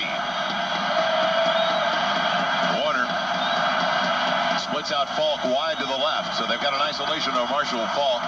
2 wide receivers over to the near side, and he's throwing on 1st down. Over the middle it goes. It's deflected and falls incomplete. He tried to get it to Marshall Falk. There was double coverage. It was tipped by the linebacker. It'll bring up 2nd and 10. So they had blanketed Marshall Falk, and it was telegraphed by Kurt Warner. Well, the linebacker's getting good deep drops. Anytime the linebacker get 10 and 12 yards deep like that in a zone defense, you make the quarterback like Kurt Warner throw it up over the linebackers. That's a good job of playing zone defense. They're trying to mix it up man-to-man and zone with Kurt Warner. 132 yards of total offense for the Rams, 131 for the Saints. That's how dead even it was. Each team had one real good drive. Opening minute of the second half. 2nd and 10, ball at the 30-yard line. They run a team in motion. 3 wide receivers set. Warner tosses over to the nearest side. Falk wants to angle it back inside, but he's shut down and knocked down back outside of the 25 to the 26 for a loss of 4. Norman Hand with a good penetration. Well, you're talking about everybody on that defense, the linebackers and Norman Hand, Darian Smith, the linebacker, everybody's staying in their lane. Marshall Faulk wanted to go to the right, cut back all the way against the grain to the other side of the field. Everybody stayed at home. That was disciplined defense by the entire New Orleans team. The Saints defensive unit, 8th overall in the NFL, 10th best against the run. Rams have not been able to run the football at all today. Faulk had only 17 yards on his first 6 carries. He loses just about 4 there. What, does this sound like the old Denver days? Somebody banging that drum in the background here at the Superdome? Back to throw Warner on 3rd and 14 and a dead ball foul coming up. It'll be a delay of game coming up. Flag out of the secondary. That'll be the second time the Rams are called for delay of game. And I think the crowd will find out after the call. Here is the call. Well, you said it at the top of the broadcast. The crowd could really influence the outcome of the contest. And I think they realize right now they created that 5-yard penalty against the Rams, so they'll even be that much louder. Last week, when the Rams took control of the football game early in the first half, the crowd was completely out of the game. They realize they can be a factor that can slow down that Ram offense because the snap count, the advantage you have on offense is knowing the snap count, and that is taken away from the Rams. It has been so close over the first 30 minutes between these two teams, and in fact, the Rams and the Saints have split the last 6 regular season matchups. From the 21, 3rd and long. 3rd and 19. Warner has time, rifles it over the middle. He's got a man. It's complete for the first down. Going past the 40 to the 41-yard line, Ricky Prohl, his possession man. Little turn-in route, and he went just beyond the 40, knew where he needed to go. Now, Ricky Prohl takes the advantage of getting the one-on-one coverage. They're going to double team all the other wide receivers that the Rams have running routes downfield, especially Torrey, Holt, and Bruce. So Prohl will get that man-to-man, one-on-one coverage, and that time, good protection by the offensive line. One thing Kurt Warner has not had going for him today, tight spirals. He throws some ducks out there. So Ricky Prohl, Hillsborough, New Jersey product, by way of Wake Forest. As Falk will get it on first down, they get a seal to the right side, past the 43 to the 45. It's closed in a hurry. That cost Marshall Falk some indecision. Thomas, the defensive back, on the run support with Chris Oldham, the safety. It looked like if Falk takes it to the boundary, it's a big game. Well, Chris Oldham, Sammy Knight, that entire secondary now with Mullen out of the lineup, those people have got to come up and play big. You got to eliminate the long runs after the catch or the runs for Marshall Falk. And for the most part today, they have shut him down. He is unable to break the big play other than one play when the Rams had the holding penalty. The New Orleans Saints only 3-5 at home this year during the regular season. That's why they're wearing the white road jerseys. They were 7-1 away from home. Now for the 45, Warner back to throw, in trouble, fires over to the far side, up for grabs, intercepted, picked off the midfield stripe, coming up with it. Chris Oldham, and Warner just not on. There was double coverage. He underthrew it, and another interception as Oldham takes it back inside the Rams 45 to the 44 of St. Louis. Well, he underthrew it because he got a great push right up the middle. Darren Howard, he took an offensive lineman and threw him right in the lap of Kurt Warner. Kurt Warner could not step up and throw the football. That is why the play was underthrown. He could not put anything on the ball downfield, and actually Howard caused the interception. So the Saints now try to capitalize once again. They get it in Rams territory for the 3rd time already today. 3rd time, in fact, over the last 4 possessions. In that 4th possession, they got it to their own 48-yard line. Terry Allen in the eye behind Milne. 3 wide receivers. No tight end in the formation for New Orleans. Will they throw on first down? A long count by Brooks. Opening 2.5 minutes. Brooks on the delay. Allen up the middle. Powers it inside the 43. Down to the 42. Lunges to the 41. And up by 3. New Orleans gets 4 on first down. And Joe, I think Doc made a good point down in the field after Jim Haslett said he is not happy the way his offensive line played. This offensive line has played well the entire season, no matter who was back there at running back. In that first half, that Ram defensive line did a great job of getting penetration. They have got to play better here in the second half if the Saints are going to advance in the playoffs. Saints missing Poole and Horn, 2 of their 3 wide receivers. Back to throw. Brooks flushed down, goes over to the right side on a design roll, pops it out. The completion is good to Willie Jackson. He's close to a first down. He's knocked down right at the 35. He should have the first down, moving the chains after the turnover. Back to the sidelines. Rick Walker, what's the latest? Joel, this game has a lot of characteristics for New Orleans as they did in week 12 when they were successful. They had 147 yards on the ground. And Hammer, as you mentioned, Brooks had 34 that day. They held Marshall Faulk way under his total. Marshall only had 27 yards. But the difference is, can this offensive line get it going? I'm going to keep my eye on Chris Neoli, who didn't have a good first half. First and 10 Saints, ball at the St. Louis 35. 10-7 New Orleans, 4 minutes gone by in the third quarter. They run Chad Morton in motion. 3 over to the far side, give it to that side, and then Brooks holds on to it over to the near side. 35, running down to the 30 on the naked bootleg, and goes out of bounds at the 31, or make it the 26 with a gain of 9. Close to another first down. Well-deceived play on the naked bootleg and the fake action. Well, this is what New Orleans has to do in the second half if they want to win the football game. Aaron Brooks may end up being their leading rusher today. Roll out, sprint on the outside on the first play, throwing the ball downfield, get out of the pocket, move the pocket around, and this time was kind of run all the way. If the wide receiver was open downfield, he would have thrown the ball. That time he ran with it. He's got to continue to run here in the second half. It is second and a yard. It'll be Allen to the left side. Put the ball to the ground. It's loose. Scramble for it. Who comes up with it? Big number 90 of the Rams trying to counter it.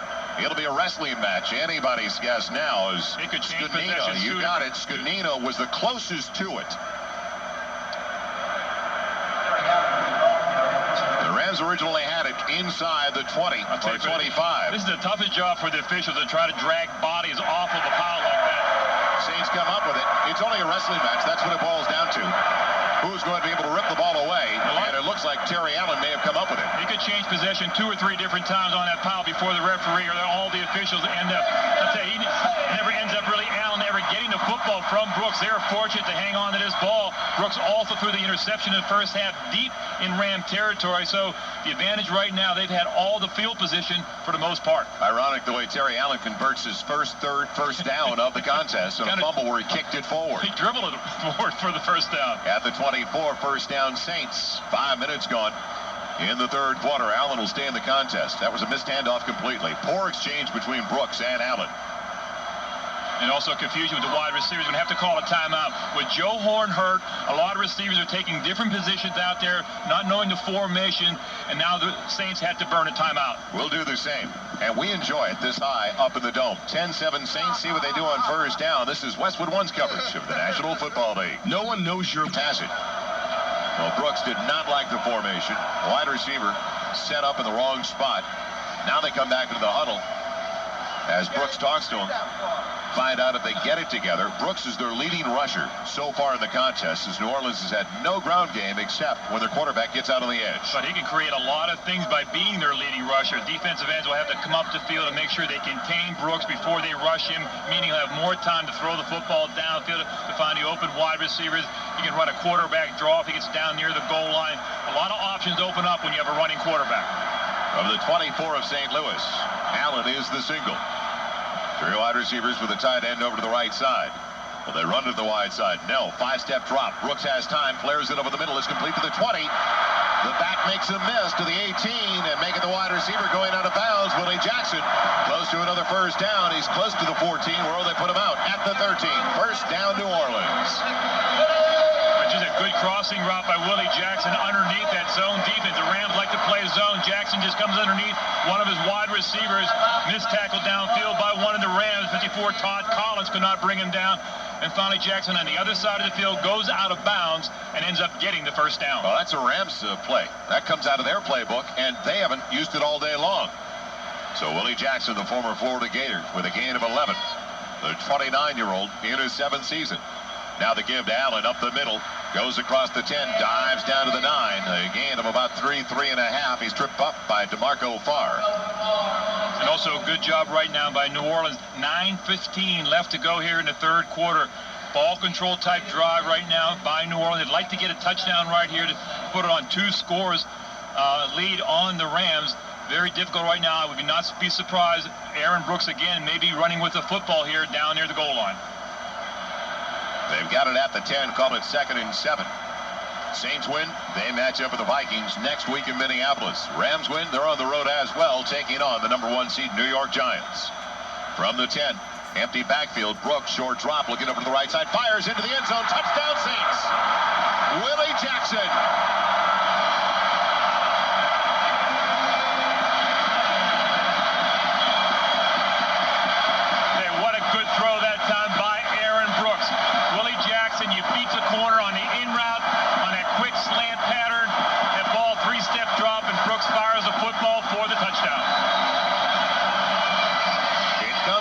a turnover. The interception by Oldham that set it up at the St. Louis 45. Another Dodge red zone touchdown. A reminder for every team he scored inside the red zone this afternoon. Dodge donates $500 to the March of Dimes Foundation.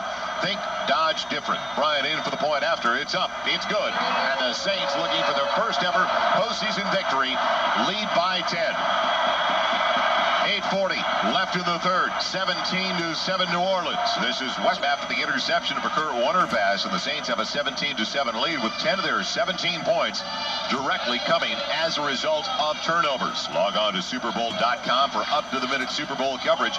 Everything you need to know about the players, the teams. It's all on SuperBowl.com. So, Toby Goen will tee it up and knock it away from the 30, and the Rams, who looked so efficient offensively the last 2 weeks against the Saints and the Tampa Bay Buccaneers. It looked like the Rams team from the first 8 games of the year when they went 7-1. They have not looked that way so far this afternoon. Well, I think anytime a Saint defense gets embarrassed the way they were last week by the Rams, you're going to play that much better, especially a playoff game at home. High one, short one. Horn takes it to the 12, over to the left side of the 15 to the 20. Slowed down and not much more. Dropped down to the 22-yard line. So the high one, almost like a punt. Plenty of time for the coverage men to get down there. Chris Oldham, first one in.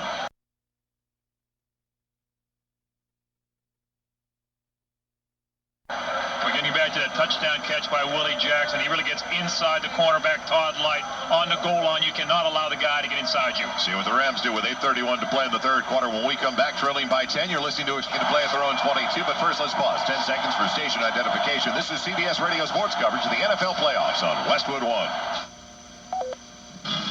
WHAG, Halfway, Hagerstown, Waynesboro, the home of the Ravens, the Suns, and Major League Baseball. News Talk 14. First and 10, St. Louis. They're down 17-7. Now, how do the defending Super Bowl champions respond to adversity? Falk in the split backfield formation will get it over to the left side, bending it outside of the 22-23 and only a yard. Chasing him down, Mark Fields, a former first-round pick out of Washington State in his 6th season. 13 players selected. The very first linebacker taken in 95 and showed great pursuit down the line. Well, Mark Fields ends up making the tackle on Marshall Falk, but he is trying to find an alley in that defensive line, and he cannot find one. Howard, Hand, Glover, and Joe Johnson doing a great job at taking away every alley from Marshall Falk, and finally Fields brings him down. Surprised we haven't seen those little circle patterns, though, for Falk out of the backfield. The only time they've tried to throw to him, it's been when he split out wide. 13 carries, only 23 yards for Marshall Falk. Movement up front. And it looks like it's a false start again against the Rams. And I'll tell you, the crowd really getting into it. They realize right now this is a momentum series. False start. 76. 5 yards. Still second down. That's called on the Pro Bowler, Orlando Pace. And we've had a couple of calls against both tackles on the Rams offensive line. The furthest people away from Kurt Warner when he's making the calls. This crowd realizes they are a factor right now. They are involved with a 10-point lead midway in the third quarter. This crowd's on its feet. They're not using their seats anymore at the Superdome. That's not a good sign for you. No, it's very difficult from this penthouse location. So it's back to the 18-yard line. It'll be 2nd and 15 from there. Warner on the play fake, by design, rolls the pocket over to the right side. He's hit, and on his way down, gets rid of it, it flutters, and it's a grab. Holt's got it. Torrey Holt past the 35 to the 38. As Kurt Warner was on his way down, he fluttered the ball out to Torrey Holt, and Holt, great recognition, came back to get it. Oh, and a great job by Kurt Warner, again, getting out of the grasp of one of the linebackers. Torrey Holt downfield ends up making the catch. Kurt Warner is a lot stronger quarterback, and I'll tell you, outstanding catch by Torrey Holt, just snatching that ball out of the air. A little play action fake by Kurt Warner, and he had pressure from the linebacker, number 59, Mitchell, and still got the ball away. And did he ever take a shot in the process from Leroy Glover? 17-7 Saints, first down Rams, play fake, deep drop, Warner slings it over the middle. He's got a man, and he's just wide of the intended target, Torrey Holt, who was wide open. I'll tell you what, Torrey Holt made an out move and then to the deep post. He split the two safeties from the Saints, and he was open by about 10 yards. For a touchdown, Jack. No question about it being a touchdown, and Kurt Warner just flat out missed him. So that's been the case for Kurt Warner today. He has not looked on since since that first drive. He's been out of rhythm and give the Saints defensive push credit. They're number 1 in the league in sacks with 66 coming into the game. Down to the sidelines. Rick Walker, what's the latest? Hey, Joel and Hammer, let's also point out the fact that he may have had his bell rung a bit. You know, this guy's coming off a concussion, and he really missed that one. That was a wide open score. From the 38, 2nd and 10. 3 wide receivers set. Marshall Falk makes a miss in the backfield, but very little after that, only to the 39. Norman Hand cleaning up. And Norman Hand dances, but he just cleaned up on it because the penetration wasn't Norman Hand. I'll tell you what, they need more defensive players apologizing to the coach and your teammates. Norman Hand has come back here after apologizing this week, and he is playing an outstanding game along with the entire secondary, especially Sammy Knight at that safety position. That whole defense, like I said, when you get embarrassed by a St. Louis Ram team at home, you come back and play with a different attitude. Huge 3rd down for the Rams. Ball to their own 39. All the momentum belongs to New Orleans. Rams down by 10. Crowd once again on its feet. Warner back to throw, steps up, pocket is clear, fires deep down the middle, and overthrows his man. No flag on the play, 5:53 left. Warner says, wait a minute, why isn't there a flag? My man was held up in the secondary, and he's chasing down one of the officials. He was looking for Isaac Bruce, and there was contact 20, 30 yards downfield. He's trying to go to that deep post pattern. He had a receiver open on a previous play, now going back from the other side of the field, and that deep post again, the same pattern, other side of the field. Pretty good protection by the offensive line. Kurt Warner that time just could not get his receiver downfield. Baker will punt it away to Chad Morton. Morton will take the line drive at the 21, over to the left side, now to the right side, and he runs into his own man and goes down at the 25 and went down in a heap. Well, the Saints don't have a penalty. That is the key right now. They're not beating themselves. The Rams have 7 penalties for 40 yards in mark-offs. 5:45 to play in the 3rd. Saints get it back at their own 25, leading 17-7. You're listening to Reddit Wave is making its way around the Superdome. It's been that long since the Saints were in the postseason. 1992, a wild card entry. 91, they won the NFC West, and now they've got it at their own 25. Allen over to the left side. Can't get out of the backfield. He's hit right at the original line and driven backwards, but he got back to the 25. Then is pounded by a host of Rams. Todd Collins, the linebacker, one of the first ones in there, along with Mike Jones and London Fletcher. So no gain on the carry. I don't think there's any doubt at the end of the day that Aaron Brooks is going to be the leading rusher for the New Orleans Saints. And they cannot back off here right now. Key situation here. They go down the field and put another touchdown on the board.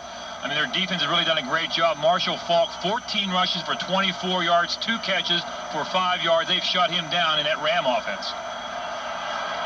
2nd and 10. They keep the tight end in there. 1 wide receiver to each side, and now Lamont Hall goes in motion. Play fake. Brooks deep drop, steps up, fires deep over the middle, and throws it way over the head of Willie Jackson. No flag on the play.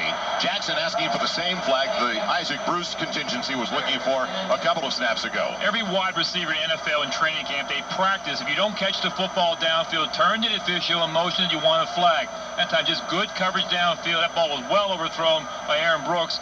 And now a 3rd down and 10 situation. I think Jim Haslett realized this is a key drive right here. They want to continue to bleed the clock. 4:55 left to go here in the 3rd quarter. The voice of Hall of Fame linebacker Jack Ham, who lives for offense in a football game. 3rd and 10 from the 25. Brooks out of the gun. Blitz coming from the corner. Fires on the slant. Complete at the 30. Gets the first down. Taking it in, Jake Reed. After the defensive back went for the punch and tried to knock the ball away from Reed. Reed spun away towards the boundary and got the extra 6-7 yards. Not a very pretty throw, but Reed just gets to the inside and makes a play on Bly. And all Bly had to do was wrap him up after a gain of 5. Well, Jake Reed's a pretty big receiver, and he'll break a lot of tackles downfield, but Bly in that corner right now. McLeon not there right now. Bly on the coverage, a huge 3rd down and 10 situation, and the Saints convert. Chews up more time. 4:15 and counting left in the 3rd quarter. 17-7 Saints. Split backfield. And they run the football. Counter, Allen left side, tripped up out of the backfield across the 36, only back to the original line of the 37. So that counter trap did not work. Grant Wistrom busted it up. Well, you don't want to run running plays back to Grant Wistrom. He is our best defensive lineman, but the best opportunity for the Saints to throw the football is on 1st down. Little play action pass and try to go deeper downfield. They have not been able to run the football effectively all day against that Ram defense. It'll be 2nd and 10 for the Saints from their own 37. New Orleans had to use a timeout early in the 3rd quarter, 5 minutes in. Find out if they'll need it later. They're the ones up by 10, though. Jackson goes in motion to the wide side of the field. Long count by Brooks, looking in that direction. Has the ball batted as he tried to flip it off in the flat to Chad Morton. And it's knocked down, incomplete, in his face. It was Mike Jones, the linebacker. And that ball was very close to being a lateral, although it did go out of bounds. Another 3rd and 10 situation. The shaky drive here right now by the New Orleans Saints, and barely to Jake Reed on that 3rd down conversion, and previous 3rd down play almost got picked off by Bly, and now a little screen pass to the outside. I think it's knocked down by Jones. New Orleans 4 of 7 on their 3rd down tries. Let's see if they try to go with the blitz again. We've seen that now in the second half more often against the quarterback in only his 2nd season, Aaron Brooks. Morton in the backfield with Mill. Now Morton will go in motion, so it'll be trips over to the near side, short side. Brooks out of the shotgun. Pocket holds up. He's rolling over the right side, fires underneath. It's complete to Jake Reed at the 40, and that'll be it. Jake Reed, the big guy, could not get away from the little guy, the defensive back, on that side. And Mike Jones also helped out the cornerback. Well, the much maligned Ram defense, they needed a stop right here, being down by 10 points. 3:05 left to go in the 3rd quarter. They came out big that time. Brooks rolled out to his right to get a little more time to find an open receiver downfield. Jake Reed finally works himself open, but a good job of tackling downfield and about 7 yards short of the 1st down. Tubby going back to Oz Hakeem. Going. It's a high wobbler over to the far side. Keeps it away from Hakeem and kicks it out of bounds. I got to believe that comes from the sideline. Don't let Hakeem, number 2 in the NFL in returns, bring it back. And a good punt as the Rams are going to get it to their own 22-yard line. We'll take a timeout, see if the Rams can do anything offensively. They're shut out so far in the second half. 2:48 to play in the 3rd. And a 17-7 Saints lead over the St. Louis Rams. Rams, though, have not had any field position. Best point to start a drive, their own 32-yard line. Now they've got it to their own 22. It's fired over to the near side. Grab made. Isaac Bruce cuts it up the middle. 30, 35. They went for the interception. Bruce got it after the diving attempt. Keith Mitchell finally caught up with him from behind. So Saints burned after Sammy Knight thought he had a pick. Well, Isaac Bruce, anytime he catches the football and he's in open field, this stadium gets very, very quiet down here in New Orleans because he can make a big play at any time. Came across the formation, that ball all the way to the 35-yard line, but he wanted a lot more on that play. 1st down St. Louis. A gain of 13 takes it to the 35. And Kurt Warner burns a timeout. You don't see that from an experienced team, but the Rams burned a couple early in the 1st half and now use one down by 10 with 2:13 to play in the 3rd quarter. Unusual to see from this group because usually they're a very organized offensive unit. Usually everybody's reacting towards what the Rams are doing offensively, not the Ram offense being dictated to by that Saint defense. So the Rams, without even 200 yards so far offensively today, averaging on the season 442 yards per game, and that is the story right now. Again tomorrow we will have another playoff doubleheader for you. Ravens playing host to the Broncos. That is going to be a difficult one, Jack. What your feelings on that? Buccaneers, Eagles as well. Our coverage all starts at 12:15 Eastern for the wild card round all the way to Super Bowl 35 in Tampa. NFL playoffs, CBS Radio Sports, and Westwood One. And whatever weather there'll be in Baltimore will not affect Denver one bit. No. That's one team that can score. Baltimore have a hard time scoring. Should be a great football game. The colder the better for Denver. From the 35, 1st down St. Louis. Warner, 7-step drop, deep, fires over the middle, has a man, grab made, and then lost. Did he ever have it? It's knocked away at the 45, and they say it was incomplete. But the wide receiver, Isaac Bruce, did not come up with it. And Mark Fields makes a great effort to try to get the interception on the deflection downfield. Almost came up with it. Kevin Mathis on the coverage. On the sidelines. Although New Orleans was dead on offense in the last possession, I don't think the Rams have the confidence it takes to win this.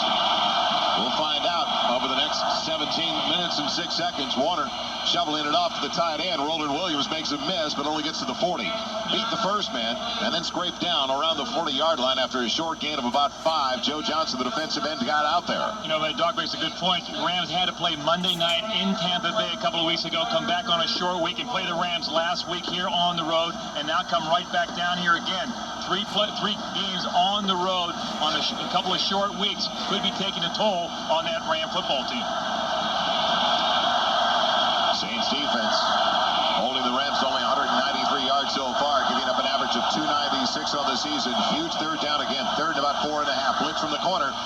Warner goes deep over the middle, has a man and overthrows Torrey Holder, make it Isaac Bruce.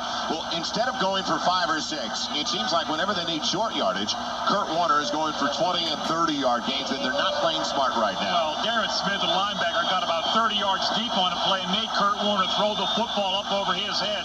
Good coverage by Mathis downfield. Give a lot of credit to that defense. I know you will later on, Joel, but that defense for the Saints is playing well.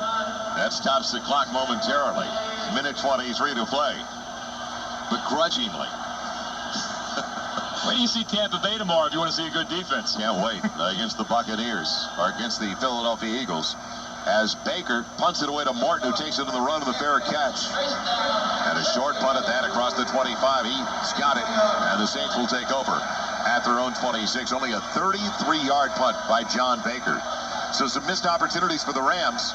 Isaac Bruce available against a linebacker. Kurt Warner couldn't find him. You talked about the linebacker getting deep and downfield, but still, the pass was there.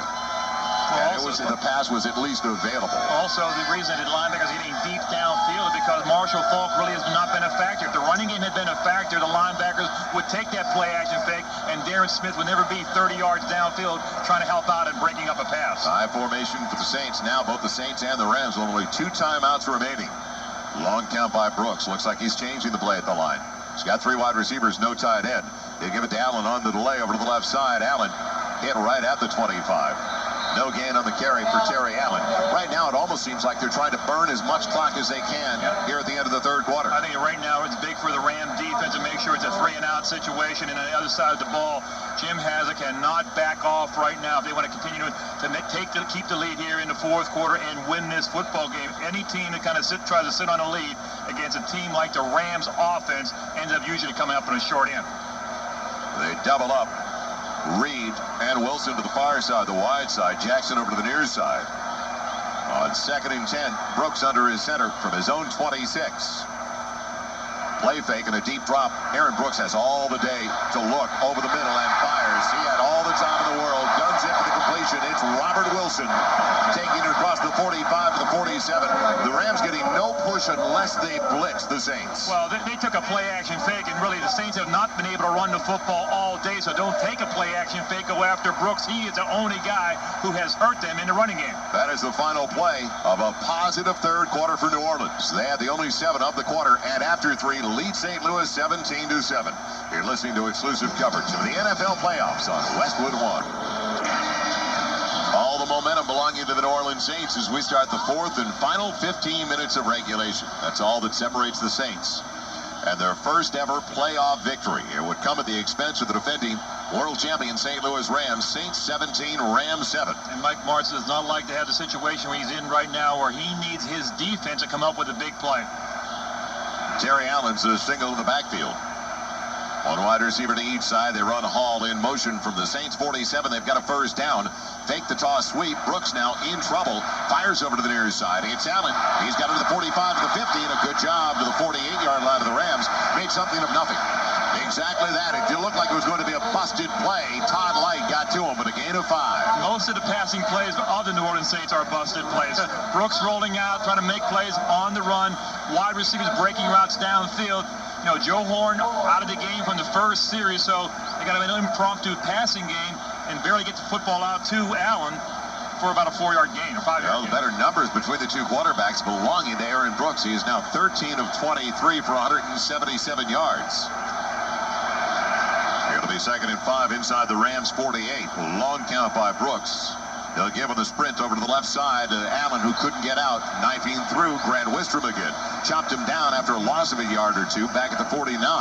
It'll bring up a critical 3rd down for the St. Louis Rams. I'll tell you, Grant Wistrom doing a great job. William Rolfe, that left tackle, that's a matchup you think William Rolfe will win most of the time. Grant Wistrom has spent his entire game in the backfield of New Orleans. And William Rolfe is going to the Pro Bowl once again. I might want to run the other way because I'll tell you, Grant Wistrom has made a lot of tackles in the backfield for losses in the running game. 3rd and about 6. Called at the 49-yard line of the Rams. Split backfield. 2 over to the near side. And they'll run Morton out of the backfield over to the wide side. In motion, blitz coming from the corner. Brooks gets rid of it, going deep over to the near side.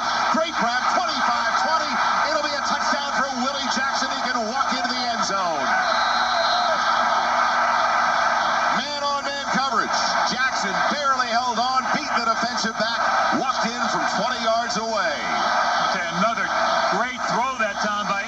Brooks, when he throws the ball deep downfield on that touch pattern, where Jackson made it look like a post pattern and broke it back to the outside, he beat Todd Light on the play, juggled the ball for a second, and gathered the ball in at the sideline, and literally walked in the last 3 yards for the touchdown. That's our net-to-phone long-distance play of the game, brought to you by net-to-phone, changing the way you communicate. Well, it was a 49-yard score. Once he beat Light at the 20, he truly did just stroll down the sideline by himself. Looked like he was walking down Bourbon Street. They'll celebrate the quarter tonight. Ryan gets into the extra point, and all New Orleans now. Over the 90 seconds of the fourth quarter, the Saints have busted it wide open. New Orleans 24, St. Louis 7. This is Westwood One's coverage of the National Football League. CBS Sports Line for live scores, box scores, every game as it happens. Log on to cbs.sportsline.com today. Downstairs we go. Rick Walker, can you hear anything down there? Well, this is great. And of course, my view is spectacular, Joel. And the one thing you and Hammer, you're going back and forth talking about defense versus offense. And Hammer, you're taking such a shot at my fellow from California. I got to say this. Right now, defensively, the Saints have their number. And we talked about the safeties. And Jackie made a great point talking about the outside linebacker play in the passing game. That has really been instrumental. I look for St. Louis now. I'm here on their sidelines, and these guys are talking about launching it. So I think they're going to let it rip, and that's their style. Hey, Doc, one question. What have the Saints done, really, to stop, Marshall Faulk on the outside from catching the ball or even running with the football? Well, the guys have stayed in their lanes and took versus the run. They've been very disciplined defensively, but those safeties have just been outstanding. Going kicks it away on a hop. It's taken out the one by Tony Horn over to the left side, runs into his own man and goes down. His own man tackled him. That's the kind of day it's been for the Rams. Back inside the 15. They'll start deep in their own territory. But when you talk about going deep downfield, the Rams all day have not tried to look underneath all that often. Like we've seen during the regular season, the slant patterns to Prohl, to Isaac Bruce, or the little circles out of the backfield from Marshall Faulk. Well, number one, the Saints have done a pretty good job of mixing it up downfield, where they're playing man-to-man or zone. And I think the real key is the fact that they've been unable to run the football at all. Last week, they had balance in their offense, running and passing for over 200 yards. They don't have that today. Marshall Faulk not being a factor, the MVP in the league, they have taken him out of the game. First down Rams from the 13, shovel pitch. Marshall Faulk up the middle of the 20 to the 22. A man on his back is Norman Hand. And he gets 9 on first down. 2 minutes gone by in the fourth quarter. A timeout has already been spent by the St. Louis Rams. So every possession, they need to score in 2 to 3 minutes at the most. And on the other side of the ball for New Orleans, other wide receivers after Joe Horn picking it up. Willie Jackson with a couple of touchdown catches. Also Robert Wilson, other wide receivers after an injury, making big plays in a playoff game. It's a story this year when Marshall Faulk isn't into the end zone. Set a league record with 26 scores this year as Warner is back to throw. Dumps it off underneath. Faulk's got it on the sideline and knocked it out of bounds with a first down with 12 and a half minutes to play. Marshall Faulk on the reception, but 26 scores this year. 3 last week on this very surface. You thought going in, hey, it's a dome. It's a fast track. The Rams should have an edge offensively. I thought actually the Saint defense might even overreact towards Marshall Faulk, but so many people and so much people around him that all those wide receivers will make plays downfield. But good pressure by that defensive line and shutting down the running game has been the key. And when you're a linebacker and you don't have a running threat, you can get very deep in a zone defense. 3 minutes gone in the fourth. Rams have it first and 10 on their 28. Deep drop for Warner. Steps up into the pocket and on his way down, lost the football. It's recovered by Willie Whitehead. After the sack of Kurt Warner, that should do it. I think the guy that came up with it, Glover. Glover got it. Whitehead forced it, though. Glover's got it. I'll tell you, a combination of good coverage downfield. Warner had time, couldn't find anyone open, and then that pressure from that defensive line. Whitehead with the pressure, Glover with their fumble recovery. And I'll tell you one thing, it could be party time down here in the Big Easy.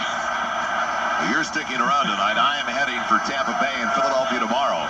It is going to be a little electric tonight in the French Quarter, as if they needed an excuse on New Year's Eve weekend. They have not won a playoff game down here in New Orleans, so this will be their first playoff victory, if in fact it holds up. So they've been waiting a long time. Jim Moore had a lot of good football teams down here, but in playoff situations, they've been unable to win games. They got a great opportunity with 12:02 left. Before a sold-out house of better than 67,000 on hand. They get it now, 1st and 10 after the turnover. At the St. Louis 16, empty backfield for Aaron Brooks. Looking to throw, comes in over the middle, wide open, touchdown, Willie Jackson. His 3rd score of the contest.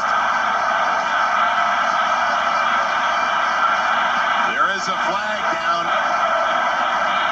Well, this crowd's going crazy. They don't even know where the flag is down. We'll wait for the official call here. Jackson wide open in the end zone for a touchdown. Everything going Saint way right here. We'll wait for the call, and here it is. Personal foul against the St. Louis Rams. Foul, play hit, 41 on the defense. After the score, the touchdown counts. The penalty will be done on the kickoff. 16-yard pass to Willie Jackson. Prior to that, he had 5 catches, 126 yards, and 2 scores. 3 scores in the contest. As the Saints are about to go up 31-7, another Dodge Red Zone touchdown. A reminder for every TD scored inside the Red Zone, Dodge donates $500 to the March of Dimes Foundation. Think Dodge different. Brian, dead solid perfect. Like everything else, the place to be tonight, the French Quarter in New Orleans. Saints 31, Rams 7, 11:57 to play in the 4th quarter. This is Westwood One's coverage of the National Football League. Coverage by Leroy Glover, and now the score. The Willie Jackson, our Rolaids moment. Mike Martz has had a few of those today, though. That is this afternoon's Rolaids moment. After the score, 15 yards. We knew. Gerald Austin reminding us it'll be marked off. It's all brought to you by Extra Strength Rolaids Antacids. Our Rolaids starts to work in less than 10 seconds. ROLAIDS spells relief. Use as directed. Joel Meyers and Jack Ham, along with Rick Walker, back in the Big Easy. This place. I wish they hosted next week. They got to go to Mini, though. 31-7, Saints on top of the Rams as the kickoff goes through the uprights. It came from the 45-yard line after the 15-yard mark-off, and the Rams will get it back 1st and 20 at their own 20-yard line. 1st and 10 at their own 20. And downstairs we go. They may charge the field. Doc, you better worry about your own safety. I'm not worried about a thing. All I can do is think back in the early 80s in our first playoff win at RFK Stadium, and the people, and I look at the people in their face, I see the smiles, I see people with legitimate support behind this club. And Jack, I'm thinking back to your Steel Curtain days when your first playoff win at home and what that was like. Oh, you're right. It means so much to a football team. But, Doc, I think you made a point earlier about a tired football team. 3 straight playoff games. We'll come right back, continue that conversation about the Saints' first ever playoff win. 12 minutes left in the 4th. 31-7 New Orleans. You're listening to exclusive. Back to throw is Warner from his own 20. On the screen, dumps it off to Falk. Marshall's got it to the 25-30 over to the right side. 35, knocked down at the 40. Gain of 20. Well, the New Orleans Saints have been to the postseason 4 previous times. Got hammered at home in their first trip to the postseason by the Minnesota Vikings 44-10. Lost a close one in 91 to the Bears 16-6. Then lost to the Falcons 27-20. The Eagles beat the Saints in 93 in a wild card game 36-20. So this will be their first ever win. And it comes against the defending Super Bowl champion St. Louis Rams. And Marshall Falk at the end of that play getting the ball all the way to the 40-yard line. A few players getting involved in it right now, and I think the Saint defense feels right now they're just going to tee off on Kurt Warner the rest of the game. Warner back to throw. Corner blitz coming. Fires over to the far side. Grab is made. Taken in by Marshall Falk. Down the sideline at the 40, down to the 30. He's knocked down to the 25. He took it away from the defensive back who was trying to keep up with him. A great look back by Marshall Falk just to make the catch and take it off the shoulder of the D-back. Oh, he was well covered downfield. Just a great adjustment on the football by Marshall Falk. Finally getting involved in the game right now. 10:35 left to go, down 31-7. But an outstanding catch by Marshall Falk. They didn't try to get him many touches early, except from standard formations on handoffs, which was real interesting for a team that is not known as a power team. Maybe they fell in love with what they were doing last week and thought they could get away with it once again.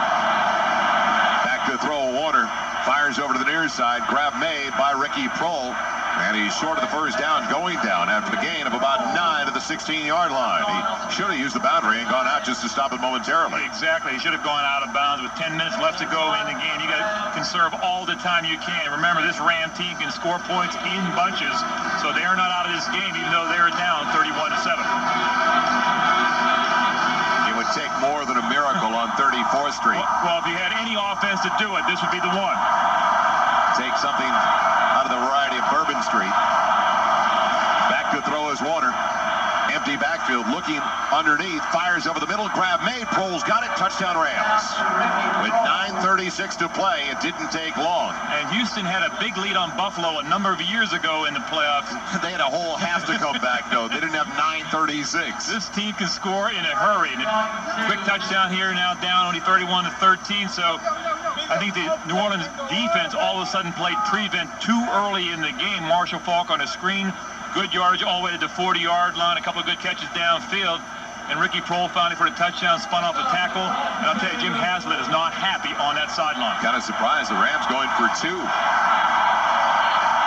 got a single to Falk in the backfield. Tight end slides in motion. Roland Williams. Falk will get it over to the right side. Can he get there? Scrambling? No. Shut down. And that's a huge play. You said it. That'd have been 16. And now they're saying they're putting their arms up like Marshall Faulk up the nose of the football on the goal line. It looked like he was already down.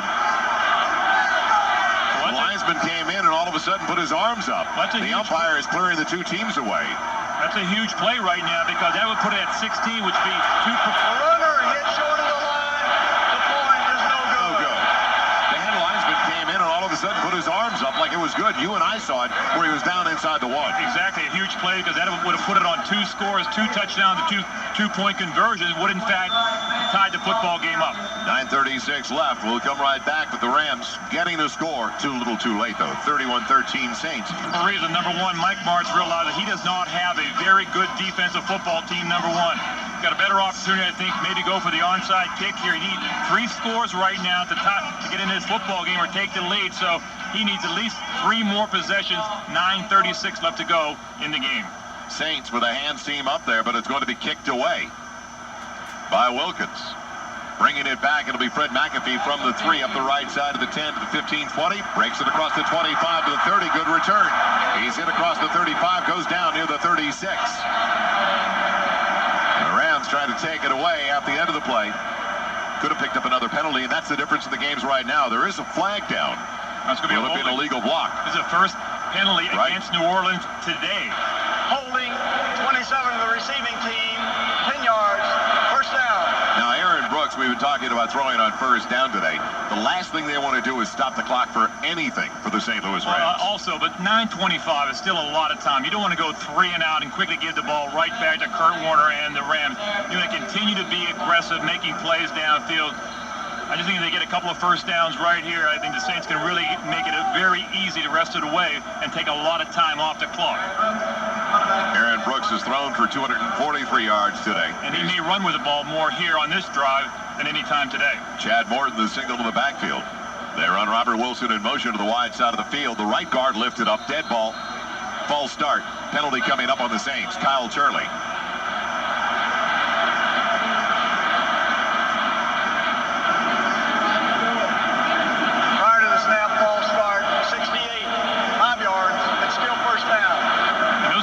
Penalties really hurt New Orleans because they don't have the type of offense like the Rams, or they can make up a 5-yard penalty very quickly, throwing the ball downfield to all the weapons they have. They've got to go downfield methodically. They have not run the football all that well today.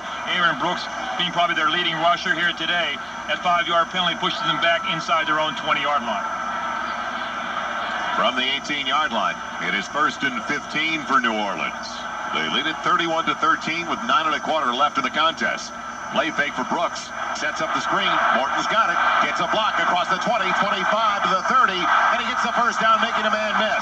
All the way up to the 40-yard line to the 41.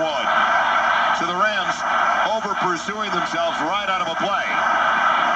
And another New Orleans first down. That's a huge play for New Orleans, getting a first down after the 5-yard penalty. They're just dumping the football off offensive lineman out in front. Allen just doing a good job. Morton doing a good job of picking his way downfield, breaking a number of different tackles, getting the first down, and the clock continuing to run.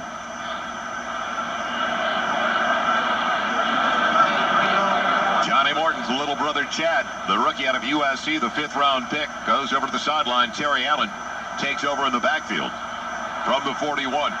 1st and 10. Give to Allen, straight up the gut for a yard at the most to the 42, but it'll take another 30 seconds off the clock. That'll take it down to inside of 8 minutes left in the game. And remember, the Rams had to use one of their timeouts. They only have 2 timeouts left here in the game.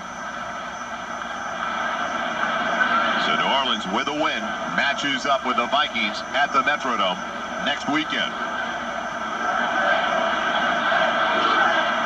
It's interesting because the Saints people were talking about the last time this Austin crew worked the Rams Saints earlier this year. They called 17 penalties on New Orleans. They've only got 2 penalties, and they both came over the last couple of minutes.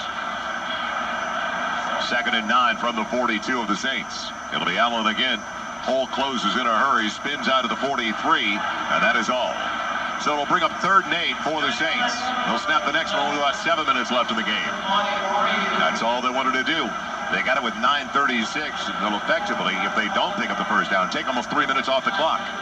Well, I'm sure it would be very careful. Jim Haslett does not want to have Aaron Brooks put the ball up for grabs where it could be an interception downfield. They ran that screen pass when they were back on their own 15-yard line, a 1st and 15 situation after the false start, getting the first down now, continuing to run the football.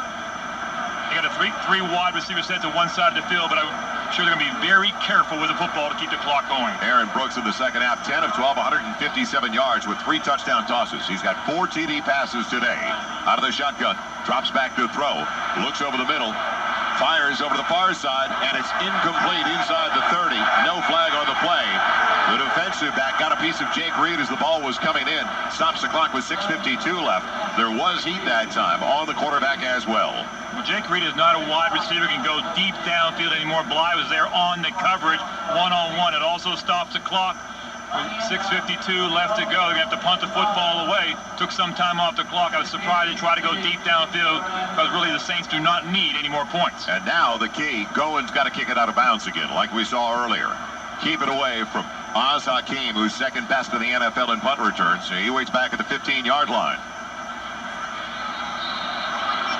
A lot of mental errors right now. Now a second penalty, a false start on the kick punt coverage team for New Orleans. Will back them up 5 more yards. False start, 54, offense. Still 4th down. That's called on Darren Smith, the linebacker, on special teams play. But I've got to believe the instructions came in from the sideline to Toby Gowen. Do not let Hakeem touch the football. And also make sure you get this punt away. 31-13 lead for New Orleans with 6:52 left. Rams need a quick score. Went after the punter. He wobbles it over to the near side on a line. Hakeem makes a miss at the 30, trying to get a block over to the right side, and he's got a wall outside of the 30, 35, 40. Needs a couple of blocks down to the 50, 40, 30. Needs one more block to the 20, 15, 10, and knocked out of bounds inside the 10 at the New Orleans 9. Darren Smith saved the score. Well, I thought it was a guarantee they would not let him return it. And, in fact, it was a low-line drive punt. You're exactly right. The ball was not kicked very well by Gowen. It was a low-line drive. Gave Hakeem an opportunity to get downfield, make the catch, and then break it all the way to the other side of the field. They had a wall right return. And I'll tell you what, this crowd has gotten awfully quiet here. 6:34 left to go. 31-13 lead for the Saints. I'll tell you what, the Rams right now, right on the door, ready to score another touchdown. Back to the sideline, Rick Walker. Well, gentlemen, you took the words right out of my mouth. This team right now is trying to celebrate a little too soon. There's a reason why they've never won a playoff game. You have to learn how to get over the edge, and right now they're in a panic. First and goal, Rams. Ball at the 9. Warner has only Falk in the backfield. Back to throw, looking over to the left side. Nothing there. Pops it over the middle. Intercepted. Sammy Knight's got it. That'll do it. Warner having a disastrous day. Just threw it right into the hands of Sammy Knight for the interception at the 10. He takes it to the 11 and knocked down there. What a day for Kurt Warner. Well, I'll tell you, Sammy Knight, what a day for him as well. Second interception of the day. He's made a number of open field tackles on Marshall Falk as well, and came up with the interception there where it looked like St. Louis would end up scoring another touchdown and get closer in the game late in the 4th quarter. So Sammy Knight, 4th-year man out of USC. His brother Ryan was the celebrated one going to the Trojans as a running back, both out of Rubidoux High School in Riverside, California. He's got 2 interceptions today. Warner has been picked off 3 times. He tried to hit Isaac Bruce on a cross over the middle. And we've got a timeout with 6:28 to play. Well, Sammy Knight that time came on a blitz. He came on a blitz, was picked up by the offensive lineman, and then dropped back on that zone blitz, and coming out from that defensive line position made the interception. 31-13, Saints in control with the ball back again. We'll come back to the Dome. You're listening to exclusive coverage of the NFL playoffs on Westwood One. A forgettable afternoon for Kurt Warner and the Rams. Warner picked off 3 times. He's thrown for a couple of scores. And the Saints, out of the timeout, are going to have to use one of their own. Timeout, New Orleans, their second. It will be a 30-second timeout. A little sloppy play right now for New Orleans. A couple of penalties here late in the football game. Now after the timeout, they have to call a timeout before they can run their first play. Jack, at the very top of the broadcast, we were talking about how Aaron Brooks would respond to his first playoff activity, being thrust into the situation, starting the last 7 games due to the injury to Jeff Blake. He's more than responded. 4 touchdown passes, 3 going to Willie Jackson. He became more and more comfortable, I think, after he started to run with the football a little bit as well. He missed Glover early in the game down the middle for a touchdown where he tried to drill the football. After that, touch passes for touchdown to Willie Jackson and also Robert Wilson as well in the corner of the end zone. The more he ran the ball, got out of the pocket, he made more plays downfield and much more accurate throwing the football. 6:28 left in the contest. 1st and 10 New Orleans outside of their own 11. Morton split in the backfield with Milne. Give to Morton. He fumbles it. It's loose, and he collars it and gets it. Back at the 6-yard line. Great penetration by DeMarco Farr. He was in the back of Aaron Brooks before he handed the ball off. You talk about penetration. You're right. He was 4 yards back in the backfield, and he created the fumble right when the handoff was there. Marco Farr all over Aaron Brooks right when he's trying to hand the football off to Morton. I'd consider using a timeout, though, if I was the St. Louis Rams after a loss like that of 5 yards. Clock moving inside of 6 minutes. They've only got 2 left. Well, I agree with you right now. I think they should call a timeout here right now. I think Jim has is very uncomfortable the way his offense is playing here late in the football game, trying to close it out. They run. Chad Morton out of the backfield in motion. Brooks throwing from his own goal line over the middle and throws it wide to the tight end, looking for Andrew Glover on a play that worked earlier in the first half. You know, the Saints don't need any more points. They don't need any more points at all. They need, number one, to get some good punt coverage downfield when they do have to punt the football. They need to hammer the football out and make sure the Rams use their timeouts. 5:38. Surprised they threw it on 2nd down. That stops it. Even the crowd here getting a little uneasy, even though Sammy Knight came up with that interception, or it really would have been a crucial situation here right now if they would have scored on that previous drive. I don't think they'll be uneasy later tonight in the Big Easy. It will be one serious weekend, New Year's Eve weekend in New Orleans, and a Saints victory as they lead at 31-13. 3rd and 15, back outside of the New Orleans 6. Blitz coming. Brooks gives it over to the right side to Morton, and he barely gets back to the line. That is it. Only the 6-yard line over to the right side. Saints, or make it the Rams, should call a timeout now. I think Doc made a good point. You have to know how to close out a game in a playoff situation where you don't try to pull it all the way in before you know that you'll have the game won, especially like a team against the St. Louis Rams who can score at any time on a punt return or with Kurt Warner throwing the football downfield. They're going to get this football back, and I'll tell you what, the Saints has dodged a big bullet with that Sammy Knight interception. Huge. He went for Bruce on a crossing pattern. Holt was available. Holt was wide open at the goal line. Hakeem waits back near the midfield stripe for the going punt from his own end zone. Going sends a high one down the middle, and Hakeem calls for the fair catch, stays away from it, takes it on a hop now, and is spun backwards and is knocked down, and then really punished. Late hit on Hakeem, no flag called. He was already down, the whistle blew, and he took a shot to boot back inside his own 40. Well, number one, he should have called for the fair catch and not allow that ball to hit the artificial turf, and they would have had the ball near midfield. Inside Saints territory. Instead, it's back at the St. Louis 37. So the Rams get ready. The 3 and 4 wide receiver sets.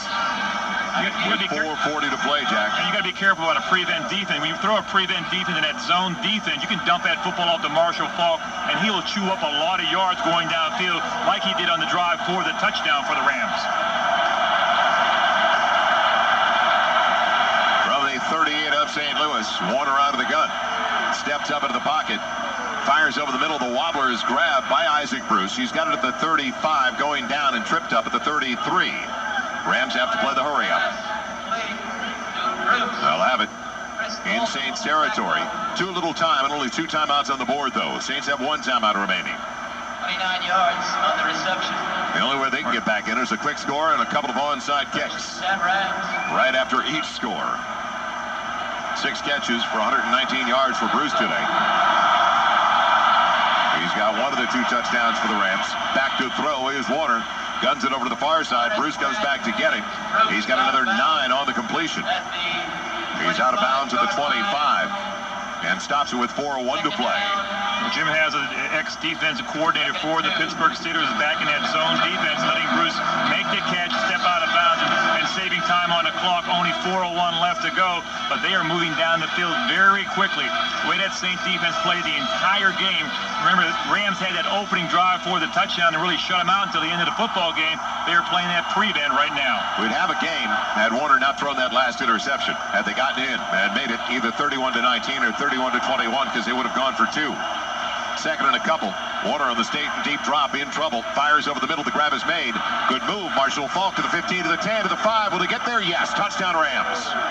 3:52 left. They're in the end zone again. I'll tell you, Marshall Faulk left about 3 different Saint players also. The flag is down. It's going to work against the Rams, though. Late flag.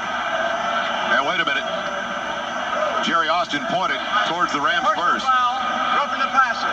99 defense. The touchdown's good. The penalty will go on the kickoff. Well, he pointed his arm towards the Rams, and the Rams thought they lost it. And that also will help them. A 15-yard penalty, a personal foul will help them on the onside kick as well when they have to do it, because they need a couple more scores. Good job of Marshall Faulk. Warner getting out of the backfield. Marshall Faulk catches about an 8-yard route, and he makes about 3 or 4 different Saint players miss downfield. Chris Ganty, the backup corner, could barely lay a glove on Marshall Faulk as he went in for the touchdown. They'll go for 1 this time, trying to make it an 11-point ball game, and Wilkins barely gets it inside the upright. So it's now 31-20. Interesting, though, the Rams would go for 2 on the previous possession. It would have been 31-21. Well, they need a touchdown and a field goal to tie the game up. Time into the field. We'll come back to discuss that as well. Your card says one thing, mine says the other. I love those coaches on the sideline with the 2-point conversion card. And you're listening to exclusive coverage of the NFL playoffs on Westwood One.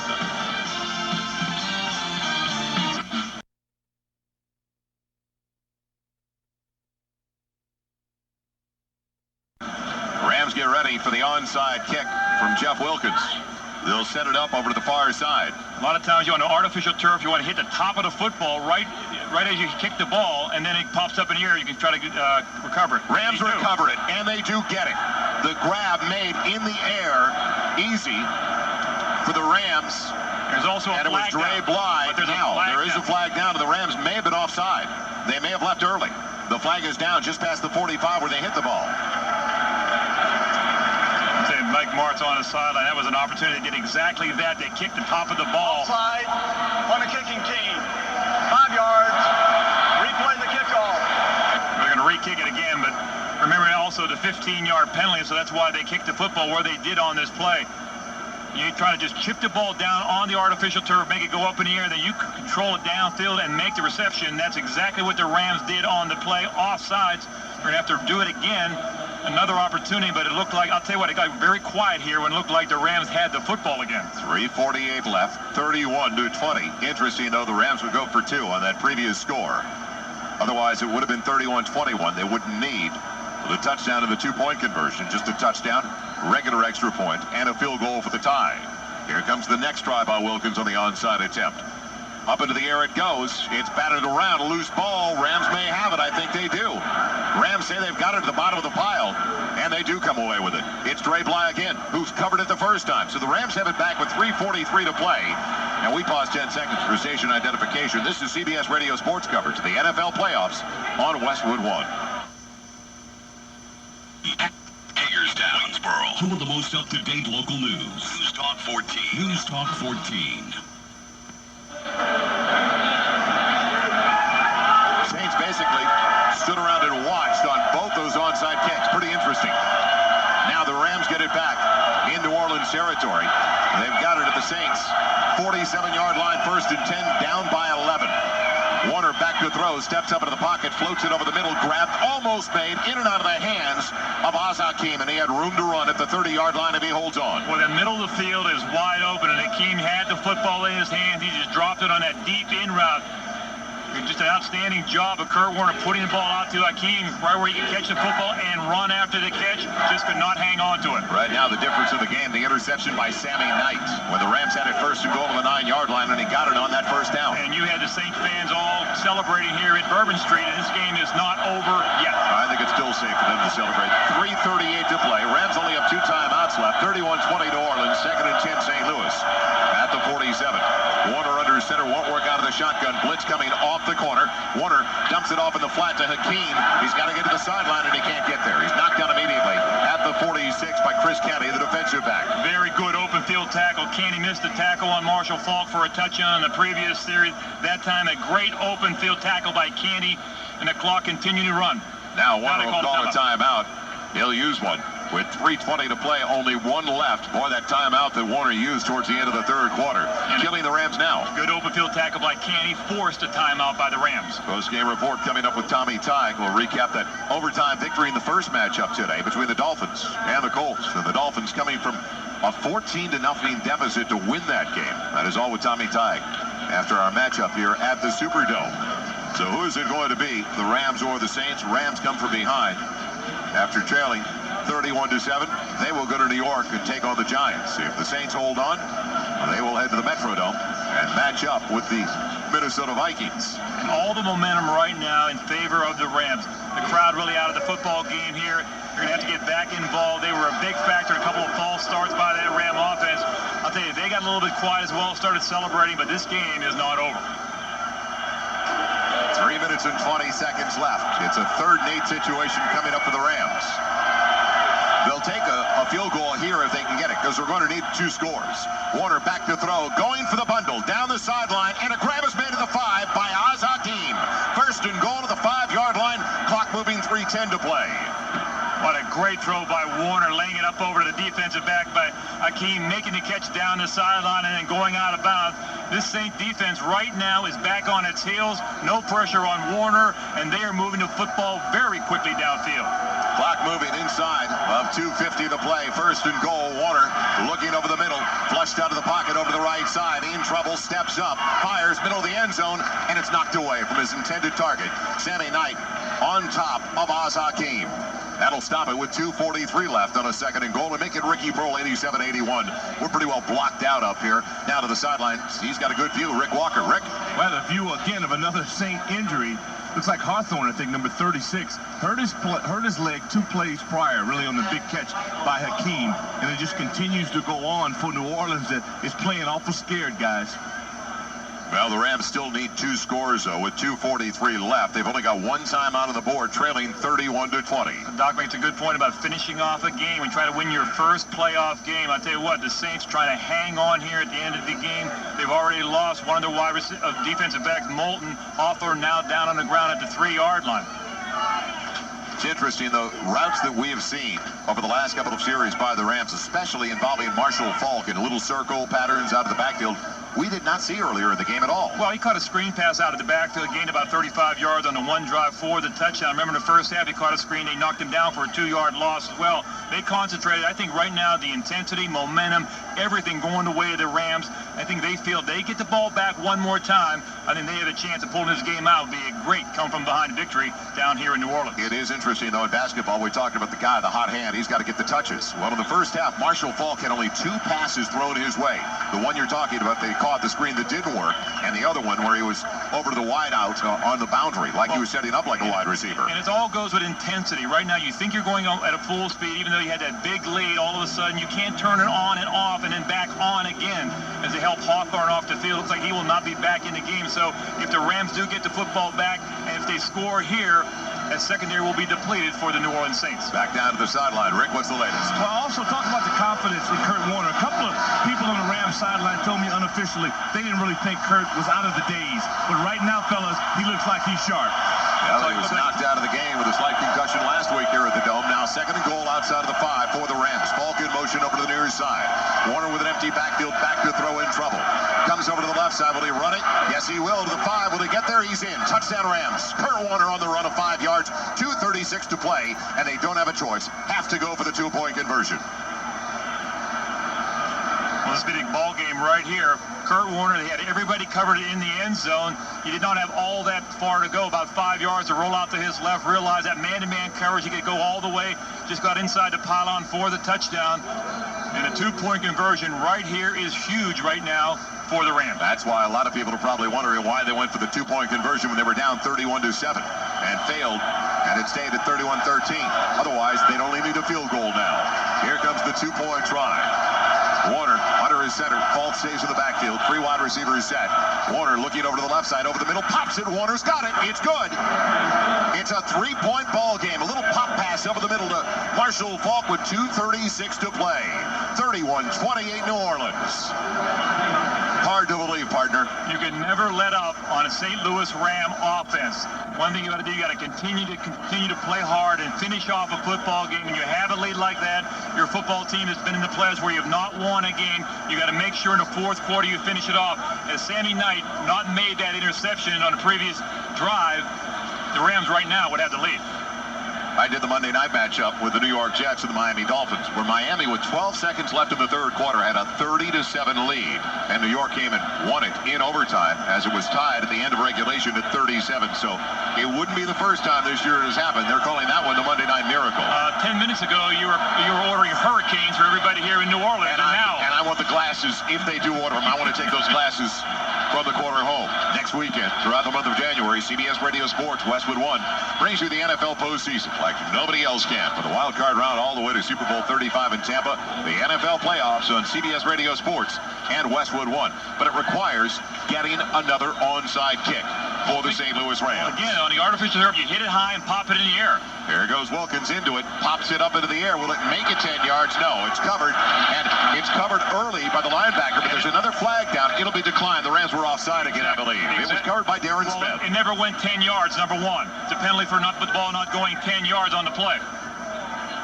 The options belong to the New Orleans Saints. It's Saints football. Offside, kicking team, penalty is declined. First down. So the Saints have it in Rams territory. They'll put it down at the St. Louis 45-yard line. Rams only have 1 timeout plus the 2-minute warning. Well, this game still is not over right now, even though the Saints were able to control and ended up did a good job of coming across the line of scrimmage. Never went 10 yards as well. Once it did not go 10 yards, you cannot touch anybody downfield. So when they recover the football around the 37 or 38-yard line, it's a good play by the Saints to come across that line of scrimmage. And it is going to be put down at the 37. One official spotted it way back, but it didn't go 10. So now they put it down to the 37. A field goal would not be what the Saints want. They want to run out the clock. They don't want to give the Rams the opportunity. And I think the Ram defense realizes they have got to stop the Saints here. They can stop the clock 2 times, a timeout and a 2-minute warning. So I think they'll call their timeout very quickly here and then hopefully hold them to the 2-minute warning. And after that, the 3rd down play, the clock will in fact run. Jerry Allen split in the backfield with Brian Milne. Milne goes in motion. Brooks on first down, firing a lateral pass to Willie Jackson. Jackson catches it but stays in bounds, and a loss as the Rams will use their final timeout. A loss all the way back to the 40-yard line. A loss of about 3 on the play, bringing up a 2nd and 13. I have no idea what the Saints are trying to do right here on a quick screen to the outside. And a lateral pass at that, which is dangerous. They're very fortunate also it was not fumbled. And number 2, Jackson goes out of bounds and saves the timeout for the Rams as well. He actually had the presence of mind. He did go down. I mean, it looked like he almost could have gone out of bounds as well, which would have saved that timeout. So the Rams are out of timeouts. Warner now, 365 yards passing with 3 scores, but he has been intercepted 3 times. The one, the killer, when they're down 31-13, and he threw that pick, Sammy Knight just took it out of the air. I was looking for a play action fake, and maybe Aaron Brooks running with the football, rolling out, trying to get outside to contain it, run with the football, did not put the ball up for grabs. That quick lateral pass to the outside, very scary play for the New Orleans Saints with the lead, 31-28, and 2:26 left to go in the game. Saints do have 1 timeout left. Let's see if they just hand it off, burn the last 26 before the 2-minute warning. The Rams should get another opportunity if they can hold them. 3 and out. Split backfield. Chad Morton's in there instead.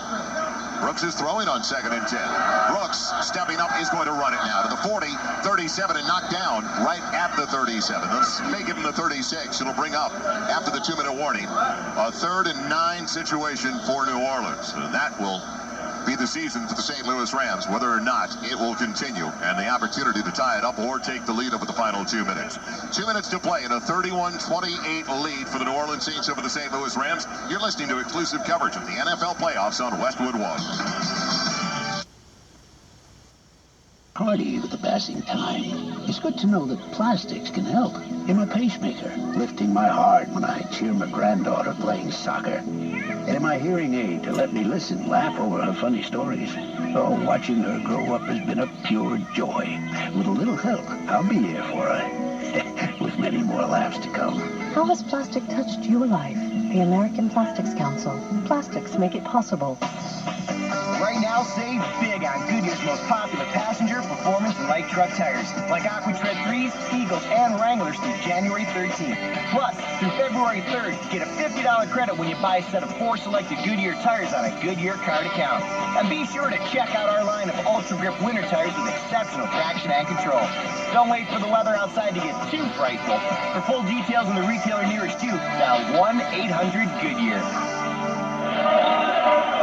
The ball game with the St. Louis Rams. Saints have it at the Rams 36, 3rd and 9. Brooks out of the gun. Will it be a quarterback draw? Will the Rams over pursue, run themselves out of the play like we've seen? Movement on the line, and will we get a flag? Yes. 82, offense, 5 yards. It's still 3rd down. That was Andrew Glover, who was the tight end off the end of the line. He was standing up in the slot. Also, Jerry Fontenot, the center, kind of hesitated with the football as well. Again, after a timeout situation, coming back on the field, the offense for New Orleans not exactly set on the play. So instead of 3rd and 9, make it 3rd and 14. Brooks will stay in the shotgun. On the long count, dropping back to throw. Pressure comes up the middle, fires over the middle, wide open, first down. Jackson came down, lost the football, and what are they calling? They're calling it an incomplete pass. And make it Robert Wilson. He never had it. His back to the play, turns around, goes up into the air jack, and then falls awkwardly on his back. You got to be able to control the football, have control of the ball. It's under 2 minutes, so the official up in the booth, the replay official will in fact take a look at this play. Wilson makes the catch downfield. He goes up for the catch, goes down. He had it. And they make it to him. Well, they're going to take a look at it, no question about it. Wilson makes the catch, and as he goes down, this is a huge play. He has control. No, he does not. No, he does not. The official ruled it an incomplete pass, and I think that is a good call. And plus, he was fumbling it on his way down. And the big thing about it, he never really had possession of the football. And number 2, that stops the clock with 1:51 left to go for the Rams. Play will be reviewed. Now, it's interesting because they blew the whistle.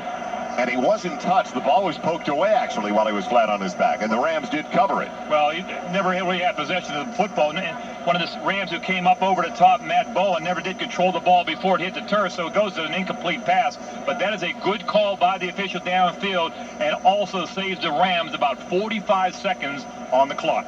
Minute 51 to play. Interesting, though, that a wide receiver on a clutch situation of 3rd and 14, he was open by almost 10 yards. Oh, no, I think everybody felt that they were going to run the football in New Orleans on that 3rd down play, especially after the false start and 5-yard penalty. Everybody is very quiet, but I think this is going to be a good call by the official on the field. It was, in fact, an incomplete pass. He never really had control of the football. He was trying to cradle it on his way down. He was about to when he hit the turf, and that's when the Ram came in and swiped it on the way by, and that was the defensive back, Matt Bowen. Yeah, Matt Bowen made the play, or looked like maybe, in fact, that Wilson may control the ball if he'd gone right down and Matt Bowen not come over the top. But I think that's going to be a good call by the He lost him when his back hit the turf. We got a lot of fans over here trying to look at our monitor here in New Orleans. But this is going to go, I think, as an incomplete pass. And with 1:51 left to go in the game, the Rams, I think, will get the football after the punt. It is the review play of the year in the NFL. I'll tell you what, this is the difference right now. After reviewing the play, the call stands as made on the field. The receiver never He lost it on his own when his back hit the turf. And give the officials credit. They made the correct call. I think it's happening very quickly out on the field and get in position to make that call where Wilson really never had possession of the ball downfield. And the worst thing of this is the fact that that clock, in fact, with 1:51 left, has stopped, and that is a lot of time for Kurt Warner and company. Now Goins got to keep it away from Oz Hakeem. Sends a high one down the middle, and Hakeem puts it on the ground. Saints cover it. Brian Milne gets it. Game over. Oz Hakeem unbelievably tried to call a fair catch at the 8-yard line. The ball game's over. Brian Milne recovers it. Incredible. We have seen everything. I'll tell you what, a huge play where this fan got so quiet here, down here at the Superdome, and all of a sudden, Oz Hakeem, who normally he is the guy that makes positive plays on the punt game, ends up fumbling the football at the 11-yard line. And why would he even touch it at the 8-yard line, though? He was taking the fair catch at the 8. It went off his chest, bounced out to the 11. Why would you even call a fair catch inside your own 10? Well, I totally agree with you right there. I mean, Hakeem has made a lot of plays on punt returns and big plays in the passing game for the St. Louis Rams. He's going off the field, and Marshall, Falk, and everybody on that side of the ball is trying to console him on that play. But Hakeem's fumble right here, where all the momentum was St. Louis Rams. If they don't get that field goal, they may, in fact, have gone down the field and won this football game with a touchdown. Hakeem with the highest fumble rate in the NFL. He's put it on the ground 7 times this year in just about 100 chances. So a couple more knees for Aaron Brooks, and the ball game is over. The Saints escape from a 31-7 lead that disappeared, evaporated over the final 6 minutes of the game. Basically, it was 31-13 with 6 to play, and they'll win it 31-20.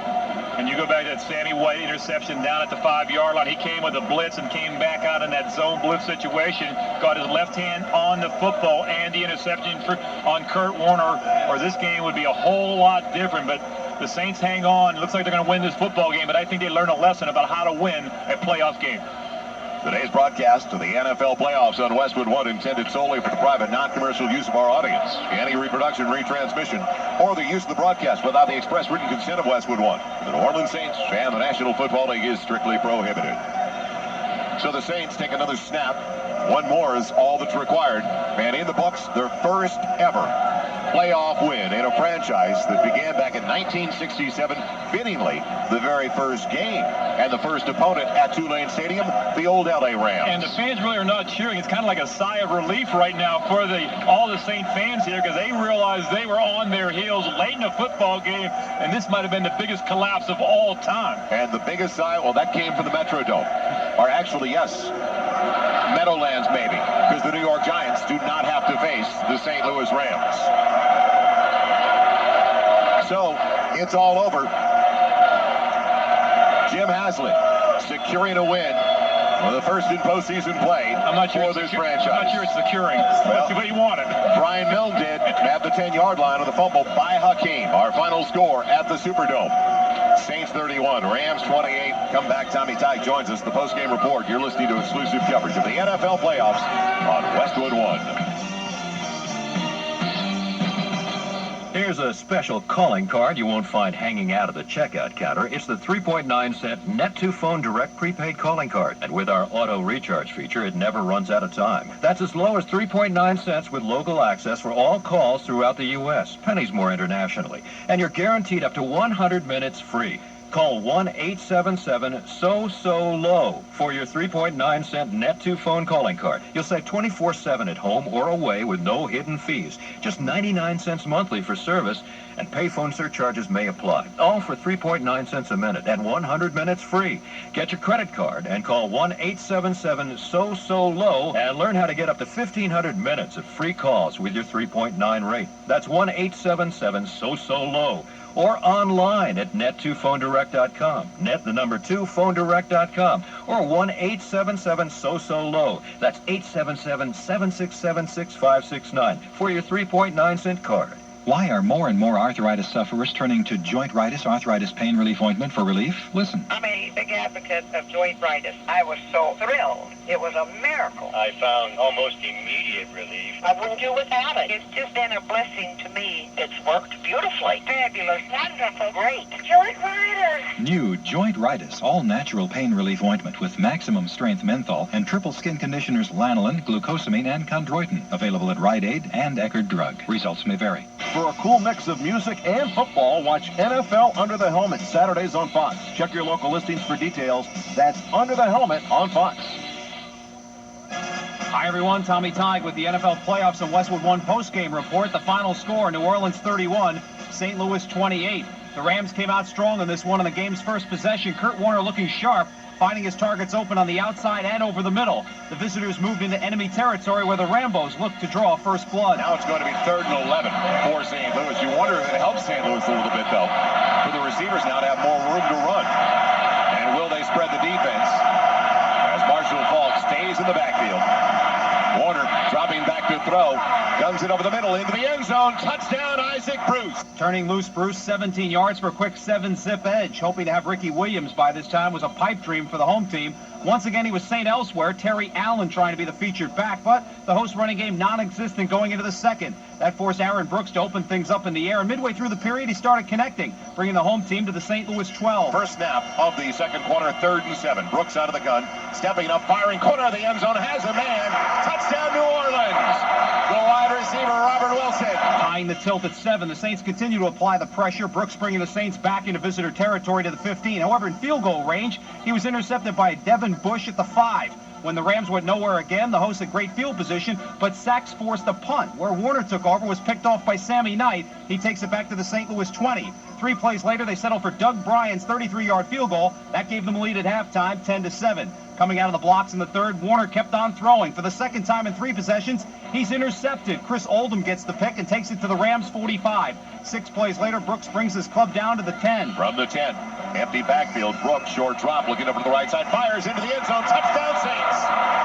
Willie Jackson. Touchdown reception pads the edge to 17-7. Rams are 0-18 when trailing in the postseason in the second half by more than 7 points. Early in the fourth, their defense, which was bending, started to break. 3rd and about 6.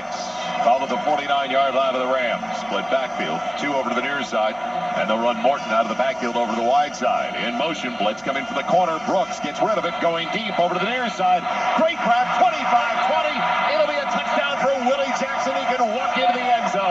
Brooks' 3rd TD toss, 2nd to Jackson, 49 yards, put the home team comfortably ahead. However, just in case there may be a comeback brewing, Warner fumbles deep in his own end, recovered by Leroy Glover, who gave his young quarterback room to make this a big, easy victory. 1st and 10 after the turnover at the St. Louis 16. Empty backfield for Aaron Brooks. Looking to throw, guns it over the middle, wide open, touchdown, Willie Jackson. His 3rd score of the contest. 4th TD toss by Brooks, more than making up for looking confused with the Rams stunting last week, 31-7. But hold on just a second. St. Louis's offense wakes up. Warner hits Ricky Prohl 17 yards to close the gap, 9 minutes to go. Overcoming his 3rd interception of the day. The Super Bowl MVP keeps firing with 4 minutes to go. Warner to Marshall Faulk, 25 yards, makes it 31-20. Then they recover the onside kick and keep on rambling. 2nd and goal outside of the 5 for the Rams. Faulk in motion over to the near side. Warner with an empty backfield, back to throw, in trouble.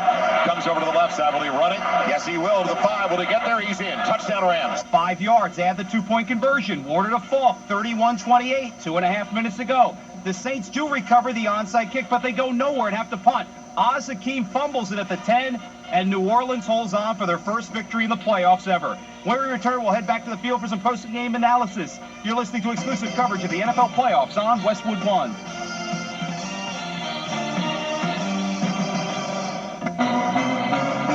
It's a fact. Energy costs will be higher this winter, so you want to take all the steps you can to keep your energy usage down. To help you conserve energy and reduce the impact of higher prices, Columbia Gas of Maryland offers some simple energy conservation tips. Big or small, these tips mean real savings. To keep the warmth in and the cold out, change your furnace filters, seal leaks around doors and windows with caulk or weather stripping, and set the thermostat on your water heater to 120 degrees. Install an automatic setback thermostat to turn down the heat while you're sleeping or away from home. You can also reduce the impact of your winter heating costs by spreading them over the entire year with Columbia's budget payment plan. To warm up to more ideas on how to save energy and lower your utility bills, log on to Columbia's website at www.columbiagas.com. You'll be glad you did. It's a fact. Energy costs will be higher this winter, so you want to take all the steps you can to keep your energy usage down. To help you conserve energy and reduce the impact of higher prices, Columbia Gas of Maryland offers some simple energy conservation tips. Big or small, these tips mean real savings. To keep the warmth in and the cold out, change your furnace filters, seal leaks around doors and windows with caulk or weather stripping, and set the thermostat on your water heater to 120 degrees. Install an automatic setback thermostat to turn down the heat while you're sleeping or away from home. You can also reduce the impact of your winter heating costs by spreading them over the entire year with Columbia's budget payment plan. To warm up to more ideas on how to save energy and lower your utility bills, log on to Columbia's website at www.columbiagas.com. You'll be glad you did. To go to the playoffs? Well, be sure to check out the auctions for the Boomer Esiason Foundation on Yahoo Auctions.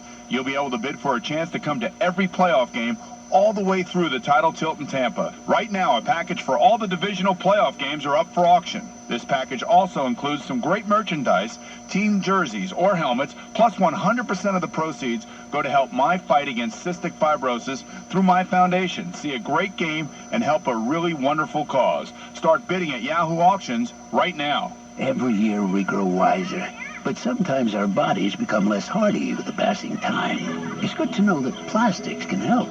In my pacemaker, lifting my heart when I cheer my granddaughter playing soccer. And in my hearing aid to let me listen, laugh over her funny stories.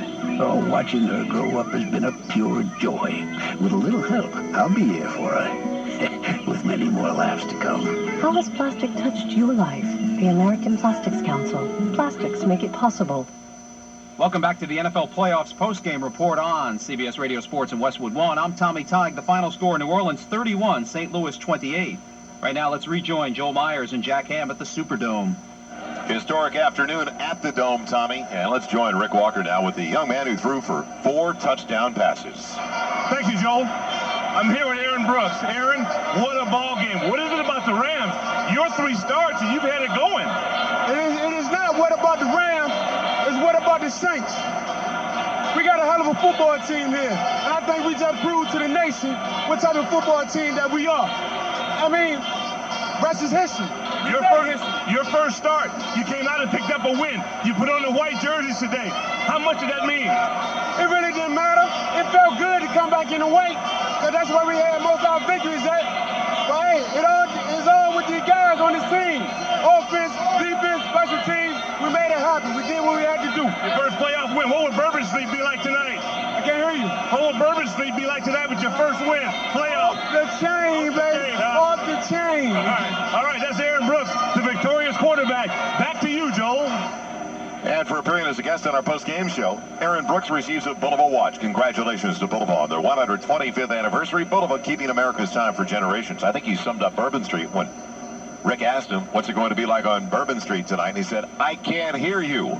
That's exactly what it's going to be like tonight. We'll come back, continue from the Superdome, 31-28, the Saints over the Rams. First, we'll give our local stations a chance for a message, though. This is Westwood One's coverage of the National Football League.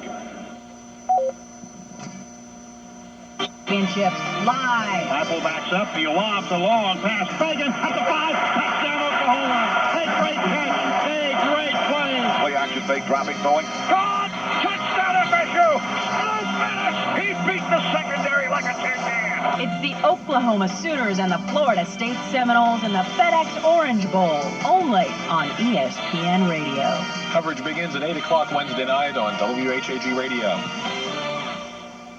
College football live. Graham has running room at the 40. Near sideline to 30, to 20, to 15, to 10, and he's going to go all the way. Touchdown! Drops back in the pocket. Throws over the middle. Caught at the 10. Over the 5. Into the end zone. Rock and roll. Touchdown, Hurricane. It's the Florida Gators and the Miami Hurricanes in the Nokia Sugar Bowl, only on ESPN Radio. We're on the air Tuesday night at 7:30 on WHAG Radio. One you may know may be rushed to the emergency room today in a crisis situation from a disease they may not even know they have. That disease, myasthenia gravis, attacks children and adults. It knows no race or religion. It is an autoimmune disease that stops muscles from receiving impulses from nerves. It causes problems with chewing, swallowing, walking, talking, and breathing. Untreated, it can kill. We need you to help us find myasthenia gravis victims. The first symptom of MG may simply be a drooping eyelid. If you know anyone with MG symptoms, urge them to call the Myasthenia Gravis Foundation at 1-800-541-5454 for information and support. You can save a life, and that life may be yours. Learn more about MG. Call 1-800-541-5454. Three-point win for the Saints over the Rams while we're away. Rick Walker downstairs had an opportunity to talk to Willie Jackson at his 3 touchdown catches today. Talk to me about Aaron Brooks. The young man in his first starts seemed to have a really unsolved poise about himself. Yeah, he's very poised. You know, he acts as if he's been there 10, 11 years. You know, he has that kind of poise, and he does a great job. You grew up in a great pass offense with the Florida Gators. You're a long way from Cincinnati. How does it feel to be a New Orleans Saints winning? Well, it feels great. You know, anytime you can win, and especially in the playoffs, it feels great. We just got to keep going and go in and get a good game plan next week and enjoy this one tonight. All right, thank you very much. A receiver that was definitely on the mark. Joel Meyers, back to you. All right, Doc, thank you. 3 scores today for Willie Jackson. Spent the last couple of years with the Cincinnati Bengals. So talk about an escape from an island. Willie is going to be celebrating very seriously tonight. Now, the next step for the New Orleans Saints. The matchup next weekend right here on CBS Radio Sports and Westwood One with the Minnesota Vikings. Jack, they don't have a running game here, the New Orleans Saints. Well, they're going to have a running game, I think, with Aaron Brooks. He'll be the guy running with the football. But I think the idea of playing this game, you got some guys banged up. Joe Horn, we do not know whether he'll be able to play, was on crutches. Alex Bolden with a concussion. Michael Hawthorne as well. Those are 2 defensive backs. Against the Minnesota Vikings, you need all the defensive backs you can put out there on that football field. It'll be a very difficult time, especially with the injury situation. And the Saints, as great as they look, getting up 31-7, they didn't handle the prosperity all that well. Well, I think, number one, I think you realize why the Rams are defending Super Bowl champions. Being down 31-7, they could have packed it in the 4th quarter. That is not their style. They're a team that almost came back and almost had a miracle win here with Kurt Warner, except for the interception to Sammy White down in the 5-yard line. They may, in fact, would have won this game. Would have been a great comeback. But you got to give the Saints credit that for about 3.5 quarters, they played an outstanding football game, especially on defense. But they've got to realize you've got to complete the game in the playoff situation. They almost blew it at the end. Jack, as always, it's been a pleasure. I enjoyed it. Won't forget this one. What a finish. And Hakeem doesn't fumble the ball to the 10-yard line. We're still talking. We're in overtime right now. 31-28, the final. The Saints over the Rams, the defending world champs, are out of the postseason as we send it back now to Tommy Tighe in our Westwood One studios.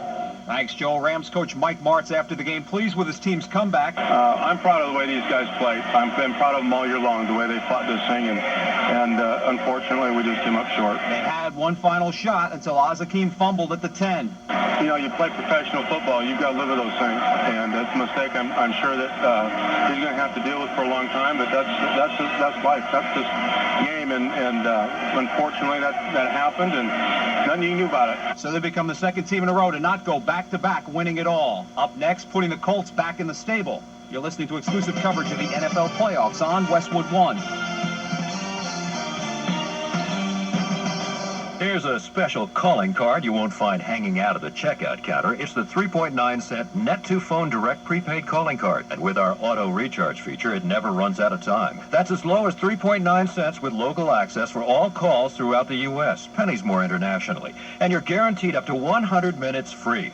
Call 1-877-SO-SO-LOW for your 3.9-cent Net2Phone calling card. You'll save 24/7 at home or away with no hidden fees. Just 99 cents monthly for service, and payphone surcharges may apply. All for 3.9 cents a minute and 100 minutes free.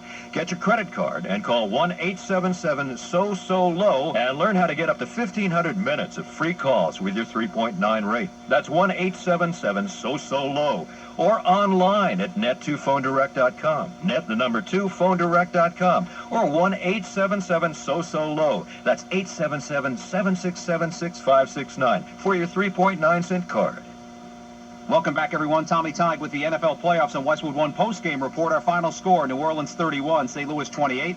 For the most in-depth coverage of the NFL all season long with score, stats, and behind-the-scenes stories, log on to cbs.sportsline.com. In our first of two today, the Colts and Dolphins were renewing acquaintances for the third time in 35 days. The last time that occurred in the league, the Redskins and Giants did battle in so short a time span in 1943. It was a playoff record afternoon in Miami, viewed on the network by Howard David, Matt Millen, and Boomer Esiason. Well, Tommy, the playoff season began with a big-time rush.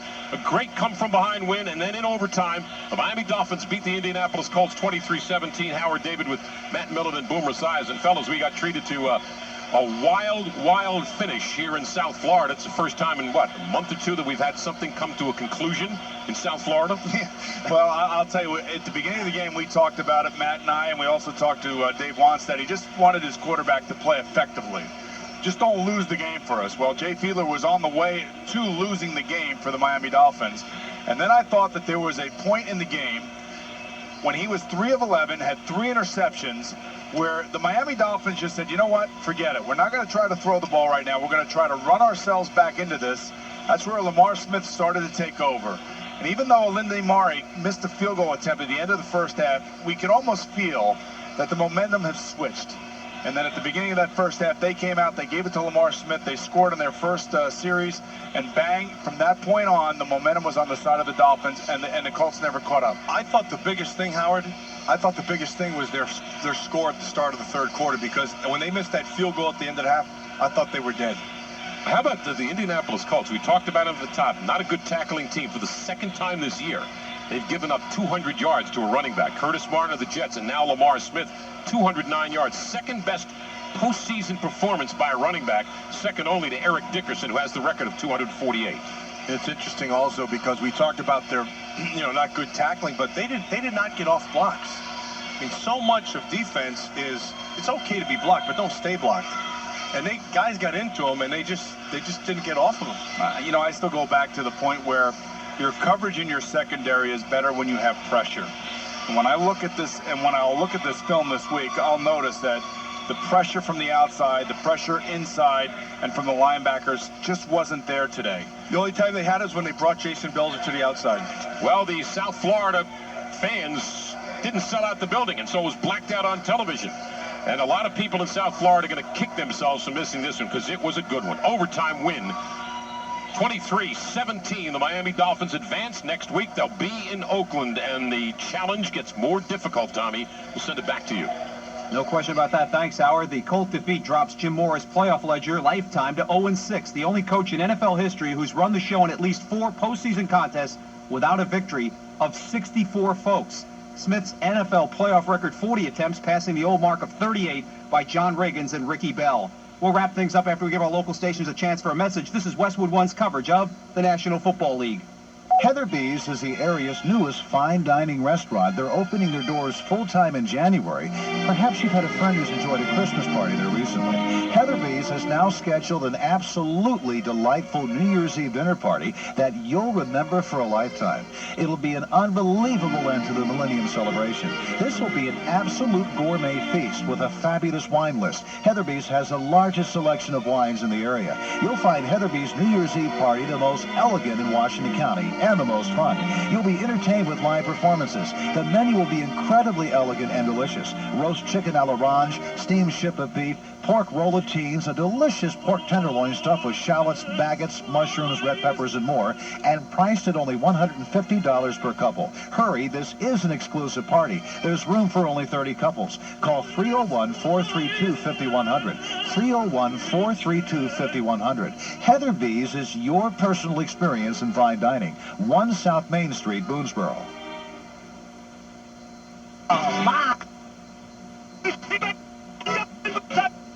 Drew Brees catches a touchdown. Sutherland. Kick it is ball is rolling and picked up by Washington. The Huskies will run out the clock. It's the Purdue Boilermakers and the Washington Huskies in the Rose Bowl, presented by AT&T, only on ESPN Radio. Join us Monday at 4:30 on WHAG Radio. Currently about 7:42 here at WHAG 1410.